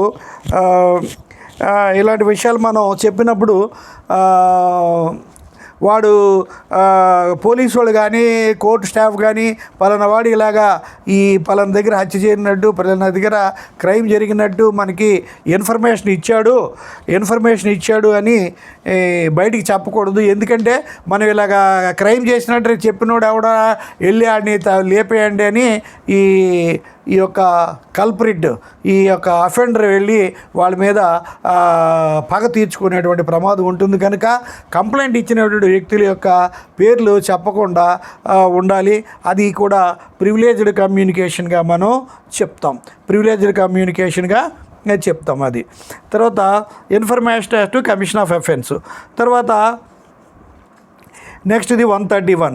132 ఏంటంటే ప్రొఫెషనల్ కమ్యూనికేషన్ చెప్పాం కదా, అడ్వకేట్ క్లయింటు లాయర్ ఇచ్చినటువంటి అడ్వకేట్ బయటికి చెప్పకూడదు, లాయర్ ఇచ్చినటువంటి అడ్వైజు క్లయింట్ బయటికి చెప్పకూడదు, క్లయింట్ చెప్పిన విషయాలు లాయర్ చెప్పకూడదు, లాయర్కి క్లయింట్కి మధ్యన జరిగిన విషయాలు కోర్టు స్టాఫ్కి తెలిసిన బయటికి చెప్పకూడదు. కానీ ఇది ఒకటి. తర్వాత ఈ 133 ఏంటంటే వాలంటీరింగ్ వెయివర్ అనమాట. అంటే ఏమిటంటే ఇక్కడ ఈ యొక్క ఈ కాన్ఫిడెన్షియల్ ఇన్ఫర్మేషన్ని లాయరు తన యొక్క ఇచ్చినటువంటి అడ్వైజ్ని బయట పెట్టవచ్చు అనే కన్సెంట్ లాయర్ ఇచ్చిన, జడ్జిగా ఈ క్లయింట్ కూడా తను చెప్పినటువంటి కాన్ఫిడెన్షియల్ ఇన్ఫర్మేషను మూడో వ్యక్తి చెప్పినా అది చెప్పవలసి ఈ కోర్టు ప్రొసీడింగ్స్లో తను ఇంటర్ఫీర్ అయ్యి జరిగిన విషయం చెప్పినా కాన్ఫిడెన్షియల్ విషయంగా ఉన్నది బయటికి చెప్పవచ్చు. ఇప్పుడు ఒక నిందితుడు హత్య చేసినా సరే ఇప్పుడు మన సినిమాల్లో కొన్ని చూపిస్తారు, తలకేసి మొలకేసి ఏవో క్వశ్చన్స్ వేస్తే ఆ సాక్ష్యం చెప్పినాడు నిజం చెప్పేస్తాడు, అంతవరకు అబద్ధం ఆడుతున్నాడు నిజం చెప్పేస్తాడు, మన చాలా సినిమాల్లో తెలుస్తుంది. ఆ విధంగా ఆ అది కాన్ఫిడెన్షియల్ ఇన్ఫర్మేషన్ అయినా సరే అది బట్టబయలైతే దాన్ని వాలంటీరింగ్ ఎవిడెన్స్ అంటారు. అయితే ఇక్కడ waiver of evidence, waiver of confidential information గురించి ఇక్కడ మనం చెప్పుకుంటాం. తర్వాత నెక్స్ట్ 135 ఏంటంటే ప్రొడక్షన్ ఆఫ్ టైటిల్ డీడ్స్. ఇది కూడా డీటెయిల్గా చెప్పాను. అయితే ఇప్పుడు ఒక సాక్ష్యం చెప్పడానికి వచ్చినటువంటి సాక్షి అంటే ఎవిడెన్స్ ఇవ్వడానికి వచ్చినటువంటి విట్నెస్ తనకి యొక్క ప్రాపర్టీని చూపమని కానీ తన యొక్క ప్రాపర్టీ డాక్యుమెంట్ చూపించమని కానీ అని అనకూడదు. అదే అతను ఒక ప్రాపర్టీకి అతను ఒక ప్లెడ్జీగా ఉన్న మూవబుల్ ప్రాపర్టీని తాకట్టు పెట్టిన వ్యక్తి అవ్వచ్చు. మార్టిగేజ్ ఒక ఇమూవబుల్ ప్రాపర్టీని భూమిని కానీ ఇల్లును కానీ తనఖా పడినటువంటి వ్యక్తి కావచ్చు. తన పొజిషన్లో ఉంటే వాటికి సంబంధించిన డాక్యుమెంట్స్ని మీరు బయట పెట్టండి అనుకోవడానికి వీలు లేదు. అది సెక్షన్ 135. ఇది అది కొన్ని సందర్భాల్లో గార్నిష్ ఆర్డర్ లాగా చూపించవలసి వస్తే చూపించాలి తప్ప నార్మల్గా వాడి యొక్క డీడ్స్ డాక్యుమెంట్స్ని ఎట్టి పరిస్థితుల్లో కూడా బయట పెట్టడానికి వీల్లేదు. సెక్షన్ 135ని సెక్షన్ 135కి 136 సేమే. సెక్షన్ 135 అంటే డాక్యుమెంట్స్ పేపర్స్ రూపంలో హార్డ్ కాపీ రూపంలో ఉంటాయి. అయితే ఇక్కడ ఆ డాక్యుమెంట్స్ అన్నీ కూడా సాఫ్ట్ కాపీ రూపంలో డిజిటల్ ఎలక్ట్రానిక్ ఫార్మ్లో ఉంటే దాన్ని సెక్షన్ 136 సేమ్ ప్రొటెక్షన్ వస్తుంది. తర్వాత ఇన్క్రిమినేటింగ్ క్వశ్చన్స్. ఇప్పుడు సాక్ష్యం చెప్పడానికి వచ్చినటువంటి వ్యక్తికి కొన్ని క్వశ్చన్స్ వేయకుండా ఉంటుంది. అయితే అక్కడ ఎవిడెన్స్ యాక్ట్ 24 భారతీయ సాక్ష్య అధినియం 22 ప్రకారం ఇండ్యూస్మెంటు కోరిషను వాటి వల్ల ఒక వ్యక్తి చేత నువ్వు ఈ తప్పు నువ్వే చేస్తానని ఒప్పుకో అనేటువంటిది. ఇక్కడ ఎవిడెన్స్ యాక్ట్లో 24 అయితే ఇందులో సెక్షన్ 22 భారతీయ సాక్ష్య అధినియంలో వస్తుంది. అలాంటివి అవి మనం ఇండ్యూస్ చేసి చెప్పించకూడదు. సెక్షన్ 27 ఎవిడెన్స్ యాక్ట్ దాన్ని ఇప్పుడు క్లబ్ చేసి 25గా కొత్త దాంట్లో చెప్పాడు. నేనే ఆ సెక్షన్ నేనే చేశాను అనేది పోలీసు వాడికి చెప్తే అది చల్లదు. నాకు కావాలంటే చూపిస్తాను శవాన్ని ఎక్కడ పాతి పెట్టామని అంటే క్లూ ఇస్తే దాన్ని సెక్షన్ 127 వరకు వస్తుంది. కాబట్టి కొన్ని సెక్షన్స్ ఒక సెక్షన్ మీద కొన్ని వేల పేజీలు లిటరేచర్ ఉంటుంది. కాబట్టి వీటికి సంబంధించి ఎన్నో సెక్షన్లు కలిపి కొంచెమైనా చెప్పొచ్చు.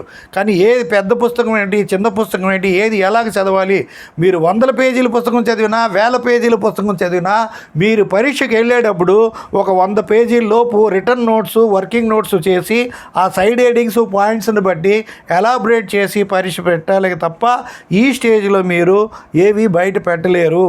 ఈవెన్ ఎంత గొప్ప లామ్యాన్ అయినా సరే ఒక సెక్షన్లో బేర్ యాక్ట్ 150 సెక్షన్లు 200 సెక్షన్లు 300 సెక్షన్లు ఉన్న బేర్ యాక్ట్లో ఉన్న కంటెంట్స్ను చూడకుండా యాజ్ ఇట్ ఈజ్గా చెప్పడం అనేది కూడా ఎంత పెద్ద లామ్యాన్కైనా కష్టమే. అది అవసరాన్ని బట్టి కొన్ని సెక్షన్ కంటెంట్స్ గుర్తుంటాయి, కొన్ని సెక్షన్స్ కంటెంట్స్ గుర్తుండవు. కానీ యాజ్ ఇట్ ఈజ్గా ఉండాలంటే వాటిని బైహార్ట్ చేయాలి. బైహార్ట్ చేయాలనేది చిన్న వయసులోనే చేస్తారు, పెద్ద వయసులోకి వచ్చాక బైహార్ట్ చేయరు. ఆ పాయింట్ని బట్టి ప్రొసీడ్ అయిపోతారని గుర్తుంచుకోండి. వీటికి సంబంధించినవన్నీ మీకు ఒక జనరల్ లెక్చరు ఈ లెక్చర్ అయిన తర్వాత 4-5 రోజుల్లో చెప్తాను. అందులో పాయింట్స్ అన్నీ కూడా మీరు గుర్తుంచుకోండి. అది ఇన్క్రిమినేటింగ్ క్వశ్చన్స్. అయితే ఇప్పుడు అది వస్తే నువ్వే చేసావట అటు తిరిగి అంటాడు. అలాగే అంటే అవునండి నేనే చేశాను ఏటంట అని అన్నాడు అనుకోండి, ఆడు వాలంటరీగా చెప్పాడంట. నువ్వు ఏదో చెప్పాయా నీకు శిక్ష తగ్గుద్ది, నీకు శిక్ష ఉండదు, వాడికి తగ్గుద్ది, మేజిస్ట్రేట్ గారు కూడా నీకు హెల్ప్ చేస్తారు అంటే అతను చెప్పింది అది పనికి రాదు. తన వాలంటరీగా ఇది constitutional validity of section 27 evidence act వచ్చి అల్టిమేట్గా వాలంటరీగా చెప్తే కాన్స్టిట్యూషనలే. ఇన్వాలంటరీగా చెప్పి కోయర్సివ్ మెథడ్స్లో చెప్పిస్తే అది అన్కాన్స్టిట్యూషనల్ అని ఎవిడెన్స్లో మీకు నేను చెప్పాను. తర్వాత ఇన్క్రిమినేటింగ్ క్వశ్చన్స్, కొన్ని క్వశ్చన్స్ వేసినప్పుడు ఆ క్వశ్చన్స్ అతనికే హాని చేస్తాయి అనుకొని అది వస్తే అది దాన్ని బట్టి ఆ వ్యక్తిని శిక్షించవచ్చు. ఈ రకంగా accomplice witness, partner of crime, conspirators కానీ కాన్స్పిరేటర్ అంటే ఎబటారును కాన్స్పిరేటరు వాళ్ళిద్దరూ కో క్రిమినల్స్. అకంప్లిస్ విట్నెసెస్ అంటే నలుగురు కానీ ఐదుగురు కానీ కలిపి కొంతమంది వ్యక్తులు కలిపి చేస్తే వాళ్ళు కాన్స్పిరేటర్ వేరు, అకంప్లిస్ వేరు. జస్ట్ ఇంచుమించు ఒకలాగున్న పార్ట్నర్ ఆఫ్ క్రైమే. కాన్స్పిరేటర్ పార్ట్నర్ ఆఫ్ క్రైమే, అకంప్లిస్ కూడా పార్ట్నర్ ఆఫ్ క్రైమే, గిల్టీ మైండెడే. లేదా డైరెక్ట్ కానీ ఇండైరెక్ట్ కానీ ఇన్వాల్వ్ అయిన కూడా అవుతారు. కానీ ఈ సందర్భాన్ని బట్టి అక్కడ కాన్స్పిరేటరు, ఇక్కడ అకంప్లిస్, కొన్ని ఇట్లా ఎబటారు, తర్వాత abetment by instigation, abetment by intentional aid, రకరకాలుగా ఉంటాయి. అవి కూడా మనం సెక్షన్ 138లో చెప్పుకుంటాం. తర్వాత ఇన్క్రిమినేటింగ్ క్వశ్చన్స్. అయితే అతను సాక్ష్యం చెప్పిన వ్యక్తి తను వేసిన క్వశ్చన్స్ వల్ల చుట్టూ తిరిగి తన నెత్తి మీద పడి తను శిక్షకే చేసినప్పుడు అతనికి శిక్షించవచ్చు. అయితే కొన్ని సందర్భాల్లో అతని ఇటువంటి స్టేట్మెంట్ ఒక రకమైన కన్ఫెషనల్ స్టేట్మెంట్గానే అవుతుంది. దాన్ని కూడా అదే బేసిస్గా తీసుకొని శిక్షించడానికి లేదు. దానికి కొన్న కొరాబరేటివ్ ఎవిడెన్స్, దానికి సపోర్టింగ్ ఎవిడెన్స్ కూడా ఆ తోడైతే చేసిన సందర్భాలు ఉంటాయి, డైరెక్ట్గా చేసిన సందర్భాలు ఉంటాయి. లాస్ట్ బట్ వన్ ఏంటంటే అకంప్లిస్ అంటే ఎవరంటే పార్ట్నర్ ఆఫ్ క్రైమ్ అంటే ఇక్కడ ఎబటారు హత్య చేసేవాడు హత్య డైరెక్ట్గా అతను చేయడు, వేరే వాడి చేత చేయిస్తాడు, సుపారీ ఏదో ఇచ్చి. ఎవరైతే చేయిస్తాడో అతన్ని ఎబటార్ అంటాడు. ఆ చేసిన వ్యక్తిని ప్రిన్సిపల్ రాంగ్ డూయర్ అని అంటారు. అయితే ఇక్కడ ఈ ఎబటారు, ప్రిన్సిపల్ రాంగ్ డూయరు, తర్వాత క్రిమినల్స్ లేదా అకంప్లిసెస్ లేదా పార్ట్నర్స్ ఆఫ్ క్రైమ్ని 4 రకాలుగా చెప్తాం. ఒకటి principal wrong doer or principal in the first degree, తన చేతులతో ఆ క్రైమ్ చేసినవాడు. హత్య అవ్వచ్చు, మానభంగం అవ్వచ్చు, లేకపోతే దొంగతనం అవ్వచ్చు, దోపిడీ అవ్వచ్చు, ఇంకేవైనా అవ్వచ్చు, మర్డరు, రాబరీ, ఇంకేదైనా. అది principal in the first degree. 2 principal in second degree, అతడు అది చేయడానికి కారకుడు. ప్రిన్సిపల్ ఇన్ సెకండ్ డిగ్రీ ఇక్కడ ఎబటార్గా చెప్పొచ్చు. లేదంటే తల్లి తన కొడుకు పేదమ్మాయిని పెళ్లి చేసుకుని వస్తే, ఒరే నాయన నువ్వు పేదదాన్ని ఎందుకు చేసుకున్నారా, ఏదో రకంగా ఆయన అమ్మాయిని పంపించిరా, నీకు మళ్ళీ అందమైన అమ్మాయిని బోల్డంతా ఆస్తి కట్నం వచ్చిన అమ్మాయిని చేయిస్తాను అని అంటే అతను కొడుకు తల్లి మాటలు విని ఆమెను అనేక రకాలుగా హింసించి బయటికి పంపిస్తే ఆ కొడుకే principal in first degree is abettor లేదా ప్రిన్సిపాల్ ఇన్ సెకండ్ డిగ్రీ అనేది చెప్పొచ్చు. తర్వాత యాక్సెసరీ బిఫోర్ ది ఫ్యాక్ట్ లేదా accessory before the crime, accessory after the fact or accessory after the crime అనేది 3వ రకం 4వ రకం క్రిమినల్స్. అంటే ఒక వ్యక్తిని ఏ అనేవాడు బీని చంపడానికి పరిగెడతాడు, సి కూడా బీని చంపాలనే ఉంటుంది. నేను చంపాల్సిన పని ఈడే చేసేస్తున్నాడు, హ్యాపీగా ఉందిలే నా చెయ్యికి మట్టింటకుండా అని తనకి తొందరగా వెళ్ళని బండిస్తాడు, తొందరగా వెళ్ళని కత్తేటి దూరం నుండి కాల్చి అని ఒక రివాల్వర్ ఇస్తాడు దూరం నుండి కాల్చేయమని. ఆ విధంగా ఈ యొక్క క్రైమ్ని అకంప్లిష్మెంట్కి యాక్సిలరేట్ చేయడానికి ఉపయోగించే వ్యక్తి యాక్సెసరీ బిఫోర్ ది క్రైమ్. తర్వాత యాక్సెసరీ ఆఫ్టర్ ది క్రైమ్ అంటే తప్పు చేసిన ఎదవని ఏదో రకంగా ప్రొటెక్ట్ చేసేవాడిని యాక్సెసరీ ఆఫ్టర్ ది క్రైమ్ అంటారు. వాడినే యాక్సెసరీ ఆఫ్టర్ ది క్రైమ్ అని అంటారు. ఇప్పుడు దొంగతనం చేస్తాడు, దొంగతనం చేసినటువంటి దొంగ వస్తువులతోటి పట్టుకొని వస్తే ఇంట్లో లేడని చెప్తాడు, అతను యాక్సెసరీ ఆఫ్టర్ ది క్రైమ్. అలాగే ఒక తప్పు చేసిన వాళ్ళని సంఘంలో చిట్ ఫండ్లని, రియల్ ఎస్టేట్లని తప్పు చేసిన వాళ్ళకి ప్రజలకి టోపీ కొట్టి చేసిన వాళ్ళని కోర్టుకి వెళ్ళినా పోలీసు ప్రొటెక్షన్, పోలీసు కూడా యాక్షన్ తీయకపోయినా, తర్వాత కోర్టుకి వెళ్ళినా కోర్టు సరిగ్గా స్పందించకపోయినా ఒక రకంగా ఇండైరెక్ట్గా యాక్సెసరీ ఆఫ్టర్ ది ఫ్యాక్ట్ అవుతుంది. సో నిందితుడు ఒక కల్ప్రిట్ వస్తే అతన్ని శిక్షించకుండా శిక్షించకుండా ఉండడం కూడా ఈ 4th కేటగిరీలో రావచ్చు అని చెప్పొచ్చు. ఇవి ఏంటంటే ఒక తప్పు చేసిన వాడికి, తప్పు చేయాలనుకున్న వాడికి తప్పు చేయడానికి తగిన ముందు ఎయిడ్, ఇంటెన్షనల్ ఎయిడ్ ఇవ్వడం. అంటే కిల్లర్ సినిమాలో బేబీ షామిలి ఆ చిన్న పాపని చంపడానికి నాగార్జునకి వాళ్ళ ఇంటికి వెళ్ళి ఆ క్రైమ్ని యాక్సిలరేట్ చేయడానికి కావాల్సినటువంటి bullet proof coat, machine gun ఇవన్నీ ఇచ్చినవాడు యాక్సెసరీ బిఫోర్ ది ఫ్యాక్ట్. ఇలాగ చంపేసి ఒకవేళ నిజంగా చంపేసి వెళ్ళిపోతే అతన్ని పోలీసులు దొరకకుండా, కోర్టుకు దొరకకుండా షెల్టర్ ఇచ్చేవాడు అతను యాక్సెసరీ ఆఫ్టర్ ది ఫ్యాక్ట్ అవుతారు. ఈ విధంగా ఇండియాలో మర్డర్ కమిట్ చేసి వేరే దేశంలో తలకు దాచుకుంటే ఆ వ్యక్తికి, ఆ క్రిమినల్కి షెల్టర్ ఇవ్వడం కూడా యాక్సెసరీ ఆఫ్టర్ ది ఫ్యాక్టే అవుతుంది. ఈ విధంగా ఈ యొక్క సబ్జెక్ట్ని ఈ విధంగా చెప్పాను. ఇవన్నీ సెక్షన్ వైజ్గా చాలా డీటెయిల్డ్గా చెప్పాను. మీరు ఉపయోగించుకోండి. మీకు వీలైనంత వరకు నాకు ఈ మధ్య ఒక 4 రోజుల పైగా వేరే ప్రాబ్లమ్స్లో ఉండి ఆరోగ్యరీత్యా క్లాసులు చెప్పలేదు. కానీ ఆ ప్రతి క్లాసు కూడా నేను చెప్తాను. అయితే కొన్ని మనకి వీడియో చేసినప్పుడు ఒక తెలిసిన సబ్జెక్ట్ మొత్తం సమ్మరీ రోజు కూడా చెప్పవచ్చు. నాకు 2-3 గంటలు చెప్పే ఎనర్జీ ఉంది, దానికి ప్రిపరేషన్ లేకుండా చెప్పొచ్చు. కానీ ఒక చాప్టర్లో ఇప్పుడు అదే కాలేజీలో క్లాసులో కానీ నేను టీచర్ అనుకోండి, ఇదే సబ్జెక్ట్ అయితే 4-5 క్లాసుల్లో చెప్తాను. కానీ ఇప్పుడు ఇక్కడ మాత్రం ఈ చాప్టర్ మొత్తం ఒకే క్లాసులో చెప్పకపోతే మనకి తగ్గుతుంది.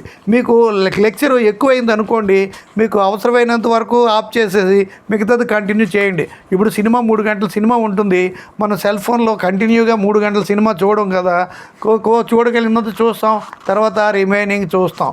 ఇంట్రెస్ట్తో కూడినటువంటి సినిమా ముక్కలుగా చూసినప్పుడు ఈ ఇంట్రెస్ట్ ఉండనటువంటి సబ్జెక్టు వినడం చాలా కష్టమని నాకు తెలుసు. కానీ నాకు అంతకంటే వేరే మా ఆల్టర్నేటివ్ లేదు. ఒక క్లాస్ చెప్పానంటే ఇప్పుడు జడ్జెస్ వాళ్ళకి చెప్తున్నానంటే ఇప్పుడు అన్ని క్లాసులు ఇదే ఎవిడెన్స్ 3 పెద్ద క్లాసుల్లో చెప్పాను. ఇప్పటికీ 10 క్లాసుల పైన చెప్పాను. అయినా సరే ఇంకా చెప్పవలసినవి చాలా ఉన్నాయి. ఎందుకంటే చాలా డీటెయిల్డ్గా అనలిటికల్గా చెప్తున్నాను.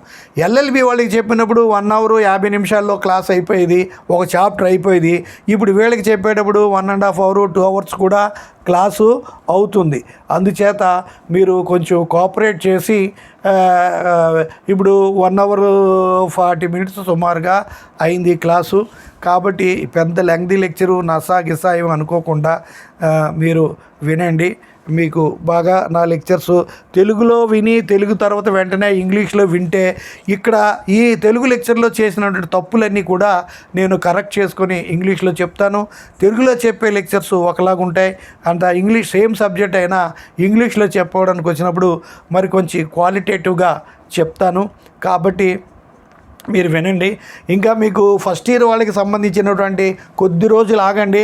అన్నీ కూడా ఒక చాప్టర్ ప్రతి సబ్జెక్టు ఒక తెలుగులో ఒక లెక్చర్ లాగా చెప్పేస్తాను. తెలుగు క్లాసులకి బాగా రెస్పాన్స్ బాగుంది, ఇంగ్లీష్కి కూడా రెస్పాన్స్ ఉంది.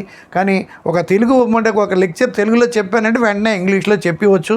నాకు అసలు ఈ లెక్చర్ చెప్పాలనే ఐడియా ఎంతో కాలం రాలేదు. లేకుంటే ఈ పాటికి 1000-2000 క్లాసులు అప్లోడ్ చేసి ఉండేవాడిని. అప్పుడు రిటైర్ అయ్యాక చాలా లేట్గా తెలిసింది. అయినప్పటికీ ప్రాబ్లం లేదు. ఇప్పుడు 260 క్లాసులు పైగా చెప్పాను. ఇంకా మున్ముందు ఎన్నో క్లాసులు చెప్తాను. నేను కేవలం సర్వీస్ మోటివ్తోనే చెప్తాను. ఇందులో ₹1 కూడా నేను ఆశించడం లేదు. నాకు ఇంతకన్నా అదృష్టం, ఇంతకన్నా రెమ్యూనరేషన్ ఏం కావాలండి? ఏ ఊరు పేరు లేనోడికి నాకు ఎంత పేరు వచ్చిందంటే మాట్లాడి అదంతా మీ యొక్క భిక్షే, మీ యొక్క కోఆపరేషనే. మీకు నేను రుణపడుతూ ఉన్నాను. మీకు అన్ని క్లాసులు అన్ని సబ్జెక్టులు వివరంగా చెప్పి మీ రుణం తీర్చుకుంటాను. మీ వంతుగా మీరు చదివి నలుగురికి తెలిసినట్టు చేస్తే ఈ విద్యాదానంలో మీరు కూడా పార్ట్నర్స్ అవుతారు. Thank you very much.